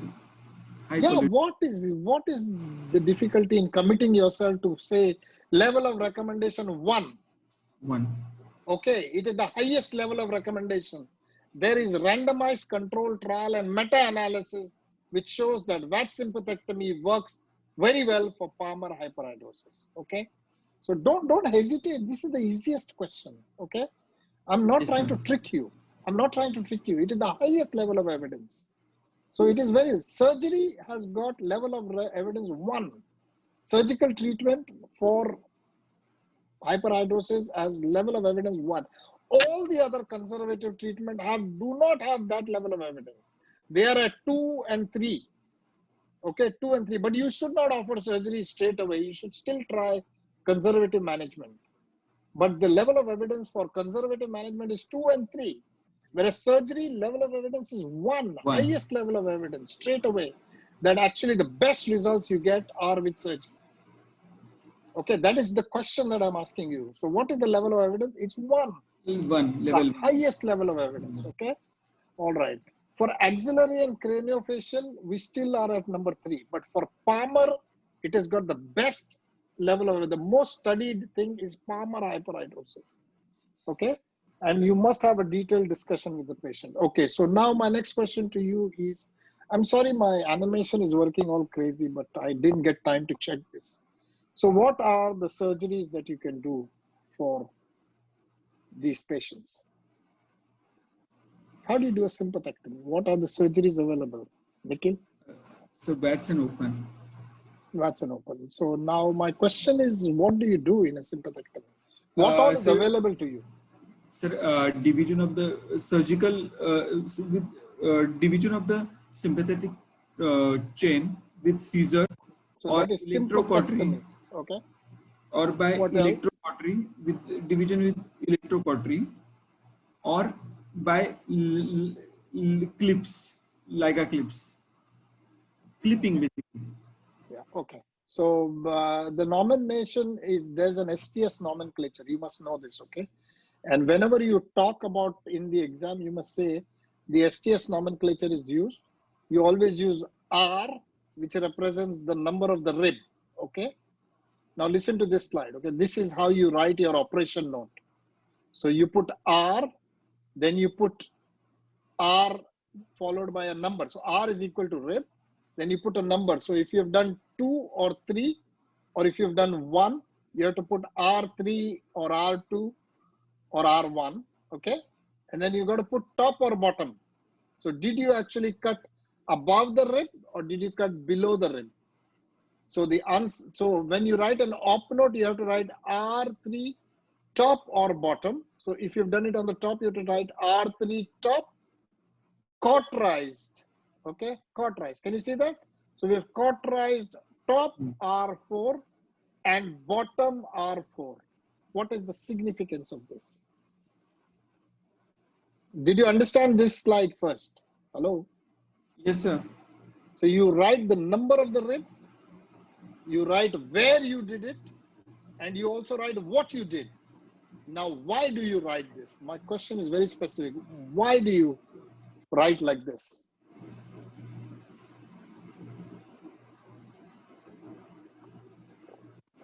What is the significance of writing it like this?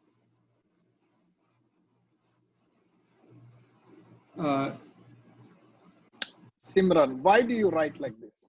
If we are cauterizing the top of R4, that means we are detaching the third ganglion. Yeah, I understood that. So it gives you a more clear idea of the anatomy of where you have done your surgery. But what is the significance of this? So the significance is in this surgery, you're not actually dividing the ganglion. You're dividing the nerves in between the ganglions. So by writing it this way, if you're isolating a particular ganglion, you're supposed to divide above and below. No, you can write resection also. You can write the resection R4. No, if patient comes for, it's okay. If patient comes for reversal procedure. One minute. Whatever surgery you have done, you can actually write it there. You can either write cauterized or you can write dissected or a piece removed. You have to write that. But why do you write that? Now tell me the answer. Somebody was saying the answer. Who was it? If the patient comes for reversal surgery, we'll know exactly where we have cut it. Thank you very much. That is the most important answer. The reason why the STS and ISS all got involved is you do a sympathectomy, but when you come back for reversal of sympathectomy, if you do not write in detail that you have put in a clip or you have done a cauterization or you have taken away a piece, then the reversal surgeon will never know whether you just need end-to-end anastomosis or whether you need an interposition graft or whether you need just a simple clip removal. You understand that? Hello? Medico-legal importance. Very, very important. Because when you come back for reversal, you must know what is happened before. Because reversal surgery is decided by what has been done the first time. If it's only a clip applied, you have to just go in and take away the clip.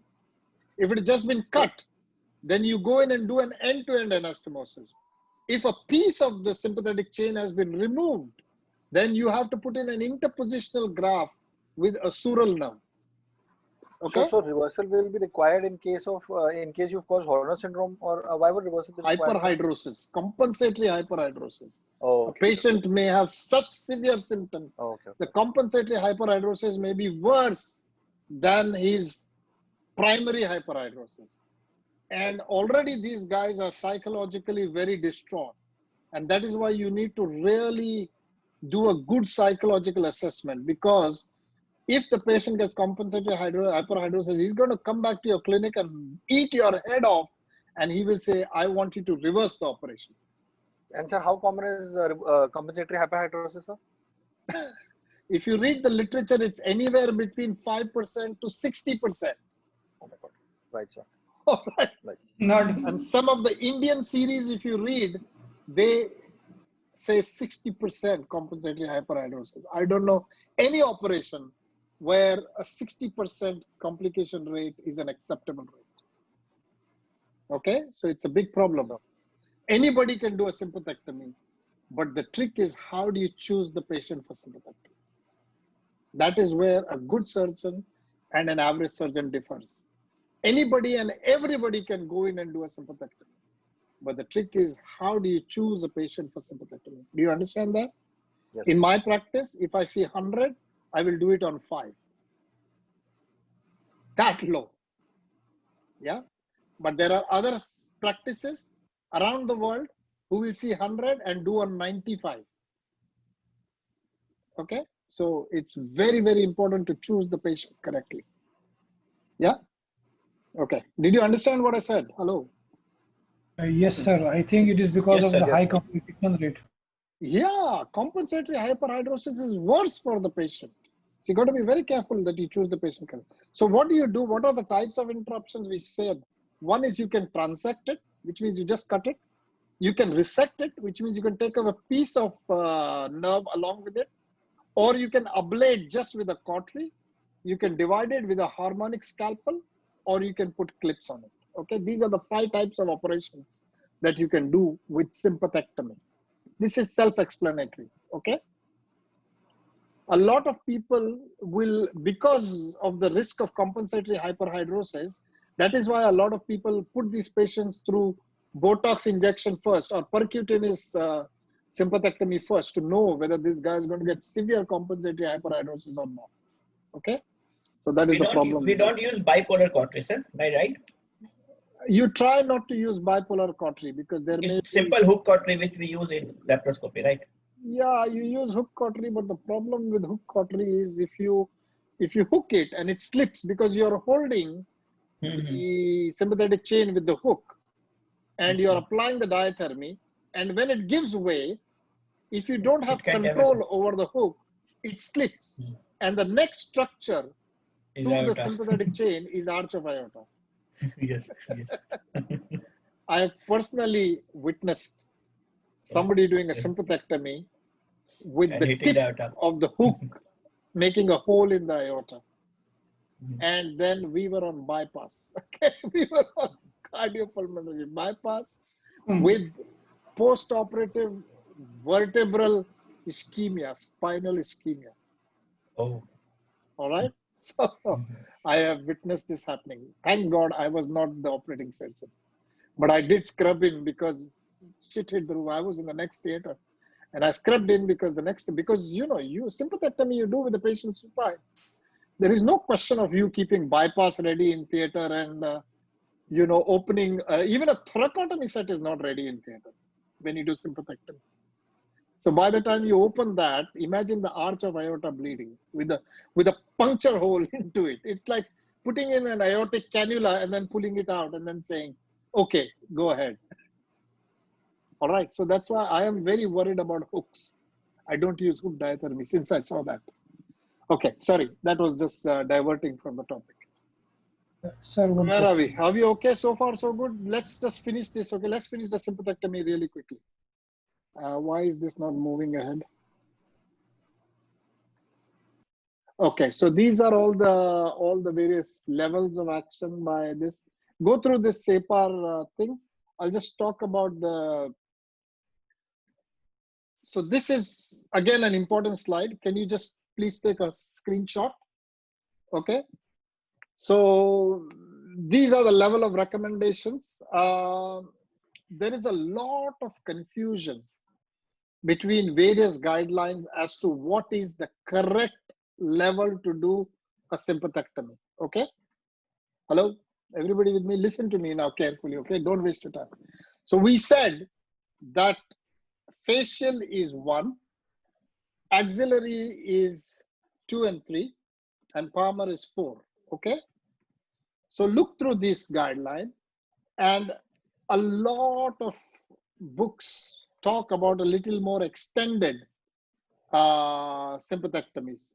So facial, you can even do T2 and or T3, because doing T1 is very risky and it carries a risk of Horner syndrome.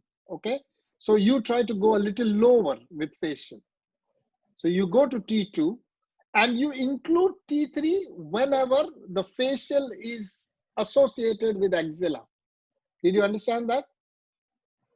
So facial, sorry, not axilla, facial is associated with the palm, then you mix the sympathectomy. So you start with a T2 and you can extend it to T3. Okay. STS recommends R3 rather than R2 and R3. And so these differences are all there. The one thing you've got to remember is 1 for the face, 2, 3 for the axilla, 4 for the palm. Okay. Now Palmer may be associated with plantar. And so if Palmer, if it's only Palmer, you go for 3 and 4. But if it is associated with plantar, then you go 4 and 5. Does it make sense? Okay, I will not go into details of this. Just take a snapshot of this, read it carefully, and compare this with my first slide that I gave you. And the first slide is the guideline. These are additional guidelines where other literature has come into this picture, okay? It's very, very confusing. But almost all of them get very worried when you're talking about T1. They are always saying that if you get into T1, you have to be very, very careful. So always go one level lower if possible. Did you understand the philosophy or no? Hello? Yes, sir. Yes. Because if you Yes, cut sir. T2, you're automatically cutting T1. You understood or no? Yes, sir. So all the guidelines are going one level lower than the actual sympathetic term. Clear? Yes or no? When, Sir, when lower we say finger when we say I R4, can't see.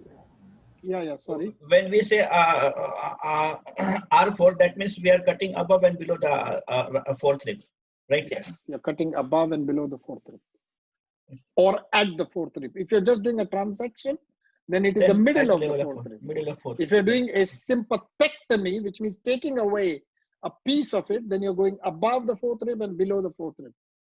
Okay. Okay? You understood this or no? This is very, very, it's a little tricky situation. That's why I put up the first slide, which clearly tells you what is for facial, what is for palmar, and what is for axillary. These 3 things you must know. And then always go one level lower, safer, because T1 causes Horner syndrome. Yeah? Okay. Is it clear Sir, now? lower, I won't go into greater sir, details. lower, Okay? lower means extra or lower means less? One level lower. So if it's facial, ideally you should do half of T1. Ideally. But nobody has the experience to identify T1. If you try to do anything to T1, you will end up with a Horner syndrome. So you go one level lower, T2. Did you understand that? Hello? I mean extra. Not extra, one level lower. Less than that. Yeah, look at this ribs, count the ribs. Don't go to T1, you will damage the sympathetic ganglion.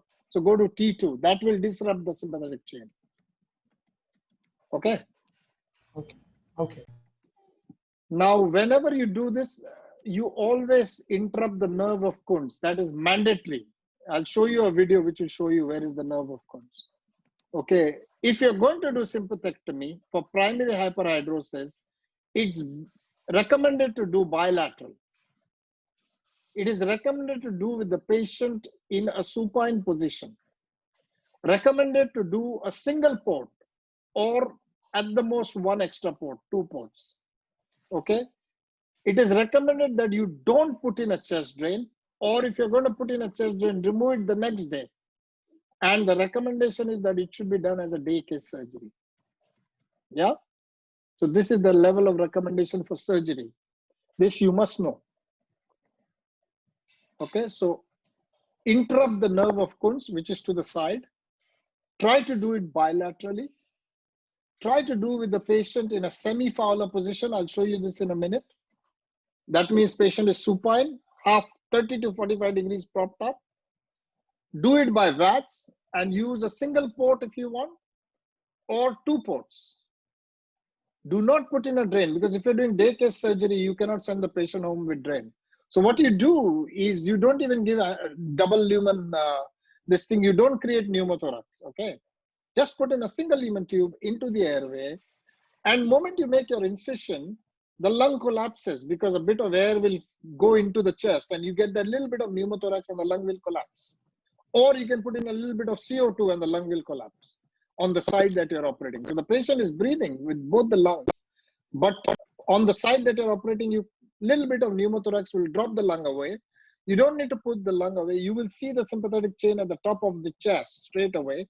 Your camera goes in, your hook diathermy is attached to the camera, and you just dissect along the sympathetic chain and cut it off. Okay, so you can do it as a single port. When you finish the surgery, normally what we do is through that 3 mm incision that we have made, we put in an infant feeding tube. And we put the infant feeding tube under water in a bowl of water. And we ask the anesthetist to inflate the lung once or twice. We put the purse string there on the skin and ask the anesthetist to inflate the lung once or twice. So he hand blows the lung. So the pneumothorax goes away with the bubbles seen in the bowl of water. And the moment the bubbles stop, you just pull out the tube and close the purse string. Okay? Hello? Yes. Hello? Yes, Understood sir. or no? Yes, sir. Okay. So these are important guidelines. Okay? This is important. All of this has a very high level of recommendation. So let's go into the guidelines. Are we still okay, or we're getting... We are okay, sir. We are okay. All right. So these are all the things. So this is semi-Fowler position. Okay? So you usually do with the patient for 30 to 45 degrees out. Okay? And I'll show you how a sympathectomy is done. Okay? Quickly have a look.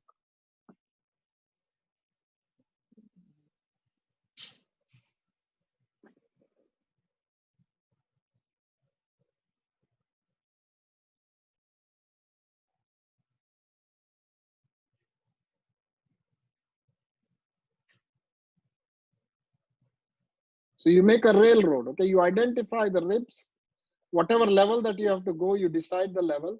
And you make a incision on the pleura. Okay? So you come on one side and then come on the other side and hook it out. So that's the railroad. It's called as railroad. Okay, you railroad the thing on the 2 sides of the sympathetic chain, and you clear out the sympathetic chain. This is, you have just cut it. You have cauterized it. Okay. Always we burn the ends because the nerve should not regenerate and add up. Okay. But the more important thing is what we are going to do next. Okay. Previously, this is what I used to do, but now I take away a piece of the sympathetic chain, because I send it for histopathology, so that medico-legally you can actually tell the patient you have done sympathectomy, and you go laterally to get the nerve of Kuntz. Now you can decide whatever level. This is obviously R3 and R4, I think, or maybe R4 and R5. I can't see, but that's what I would have been doing in this case. Can you see the video? Is it relaying or no? Yes, sir. It is coming Yes. here. So now I have actually dissected at 2 levels, and the nerve in between I'll take away.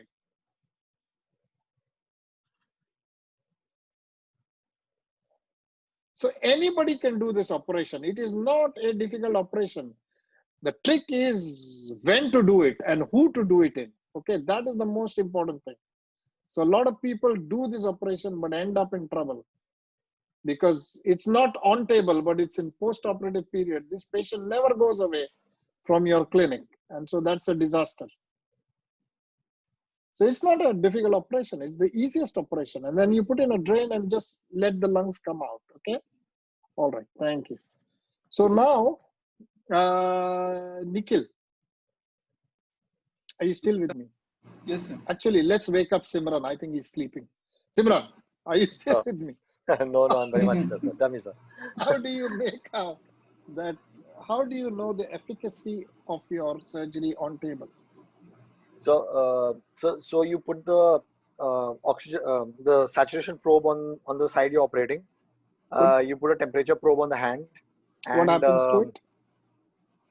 So the waveform on the oximetry probe increases. Yeah, the width increases. Temperature, okay. The temperature rises on the temperature probe, and there is one more. Histopath. You send the thing for histopath. The part you've taken out, you send for histopath. An increase of 0.5 degrees is significant. Okay, so you actually look for a temperature rise of 0.5 degrees in the thinner eminence on the side that you're operating, and that tells you that you've got the sympathetic side. Okay, this is again a MCQ. And a very common question we ask on the table: how do you know that you've actually done a sympathectomy? On table evaluation. Okay, tell me some complications. Nikhil, tell me some complications. Or Simran, tell me. I don't mind, whoever. So pneumothorax. Yeah. So injury to the phrenic nerve and vagus nerve. Yeah. So you can have calothorax. You can have Horner syndrome. So you can have phantom sweating.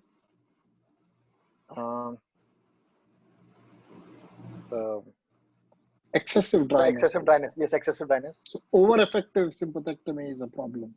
Or you can get ghost sympathectomy, and you can get gustatory sweating. Bradycardia also, sir. Bradycardia, but the most important complication is compensatory hyperhidrosis. Thank you. Compensatory hyperhidrosis. So can happen in anywhere between 5 to 60% in literature, on an average 45%. Most of the times it's bearable, okay?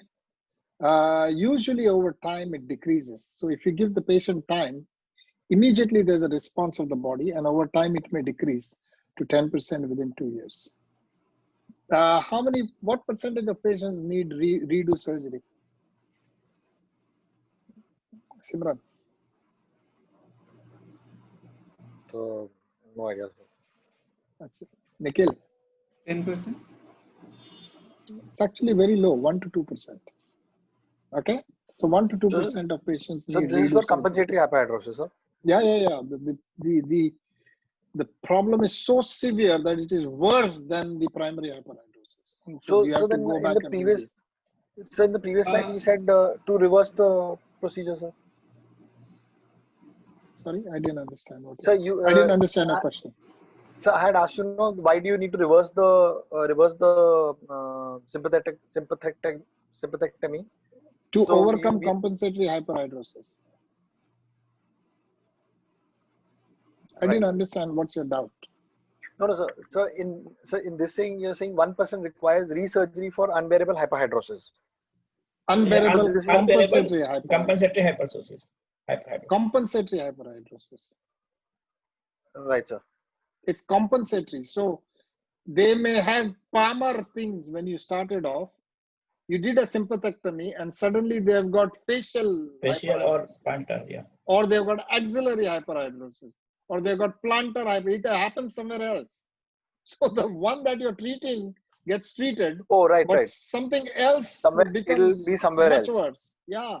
So the axilla may become so bad that the patient cannot tolerate. Or the foot may become so bad that the patient cannot tolerate. Okay, so usually it is somewhere else that the hyperhidrosis becomes really bad. So the site becomes dry, but the axilla becomes unbearable. You understand that? So that's why in those patients, you have to go back and try and reverse the sympathectomy. Okay, right. How do you do reversal of sympathectomy? Anybody knows? Come on, we've got a few things. It will depend. It depends on what was the first surgery done. Okay, excellent. Well done. So that is the answer. Whenever anybody asks you a question of how do you reverse a sympathectomy, the answer should be, I want to read operative notes of the previous surgery. Do not talk about the reversal surgery until and unless you have read the operative notes. It's a bit like X-ray, radiology. I want to see the previous X-rays.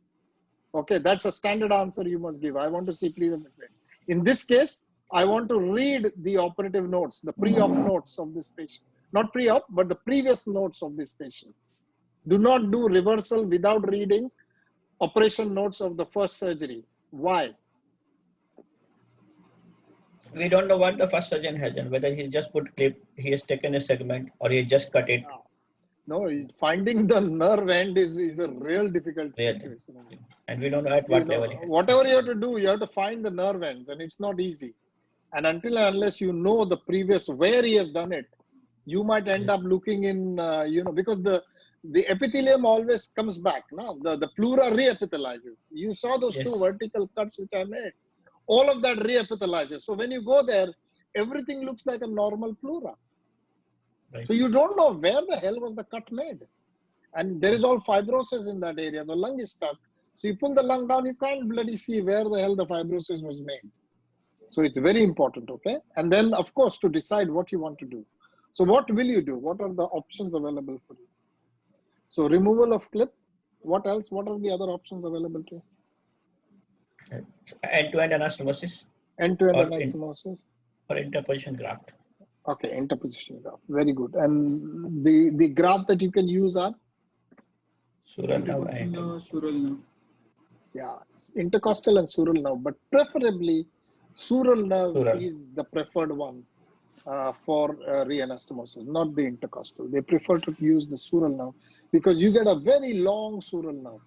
Okay, and it's always better to have a little loop of the nerve. Intercostal nerve, you might get a very small piece. So usually, and the quality of the sural nerve in terms of axonal regeneration is higher, they say, than the intercostal nerve. And you have operated in that area, and you might have damaged the intercostal nerve from before. You don't know that because you've gone laterally with your diathermy. So it's better to get a sural nerve rather than an intercostal nerve. Okay, so there is various data which talks about clip removals. It may be, it's really reversal doesn't have very good results. Various series around the world are talking about reversals, but really improvement, the clip removal has probably the best results because in a clip removal, you have not disrupted the nerve. So you take the nerve back, the nerve heals, and you might get quite decent results. There are various studies which have looked at things and they've got decent results. But whenever you have cut the nerve, the results are not so great. And then you've got to go in there and try and reanastomose the nerve. It's a very, very big surgery. And one of my friends, Professor Kao in Taiwan, is doing robotic reversal of sympathectomies. And he's done about 26 cases so far. And 20 out of 26 cases have shown improvement. So his is the only series which is showing good work in reversal and reconstruction of the nerve. But most of them are not showing such good results. Okay, so tell me what are the long-term outcomes of sympathectomy, Nikhil?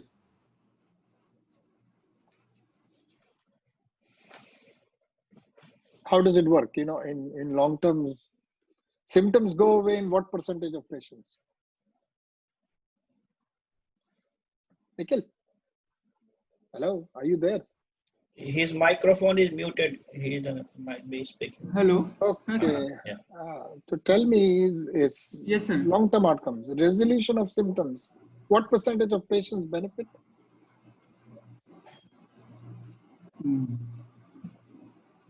Vikas, what percentage of patients benefit? Around 75 to 80% people will have relief initially. Yeah. So out of these, to 90% have relief. Good. Out of these? And out of these, around 20% will have recurrence of symptoms, 20-25%. Okay. And usually the return of symptoms is because of nerve regeneration. Okay. And compensatory hyperhidrosis is more severe than original symptoms in many, many patients. Okay. And this is increased body perspiration in response to the heat. Okay, good. Well done. Sympathectomy is completely covered. Only last thing is left, which I need you to tell me. What are the other indications for sympathectomy? Raynaud's disease.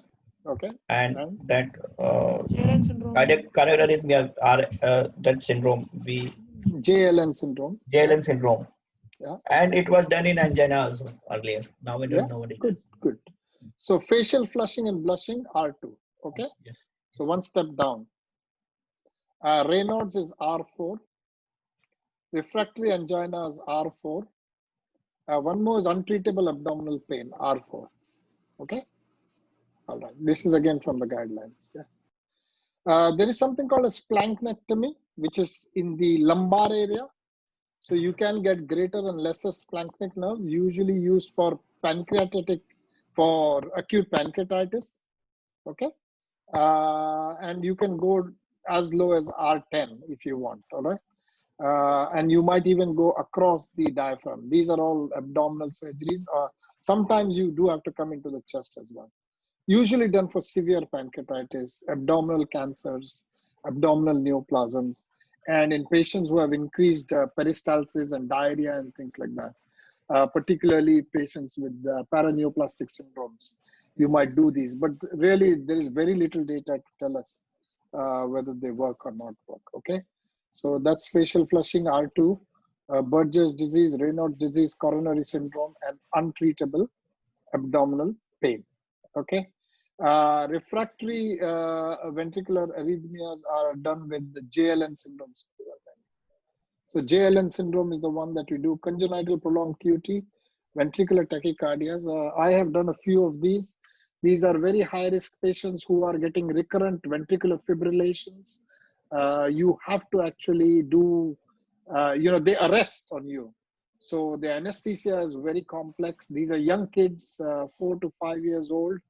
And usually you do what is called as a hemi-stellate ganglionectomy. You go half of the T1. And when you get half of the T1, really on table, you can see the guy reverse back into sinus rhythm or bradycardia. And so it is a very, very satisfying, but usually you end up doing both sides.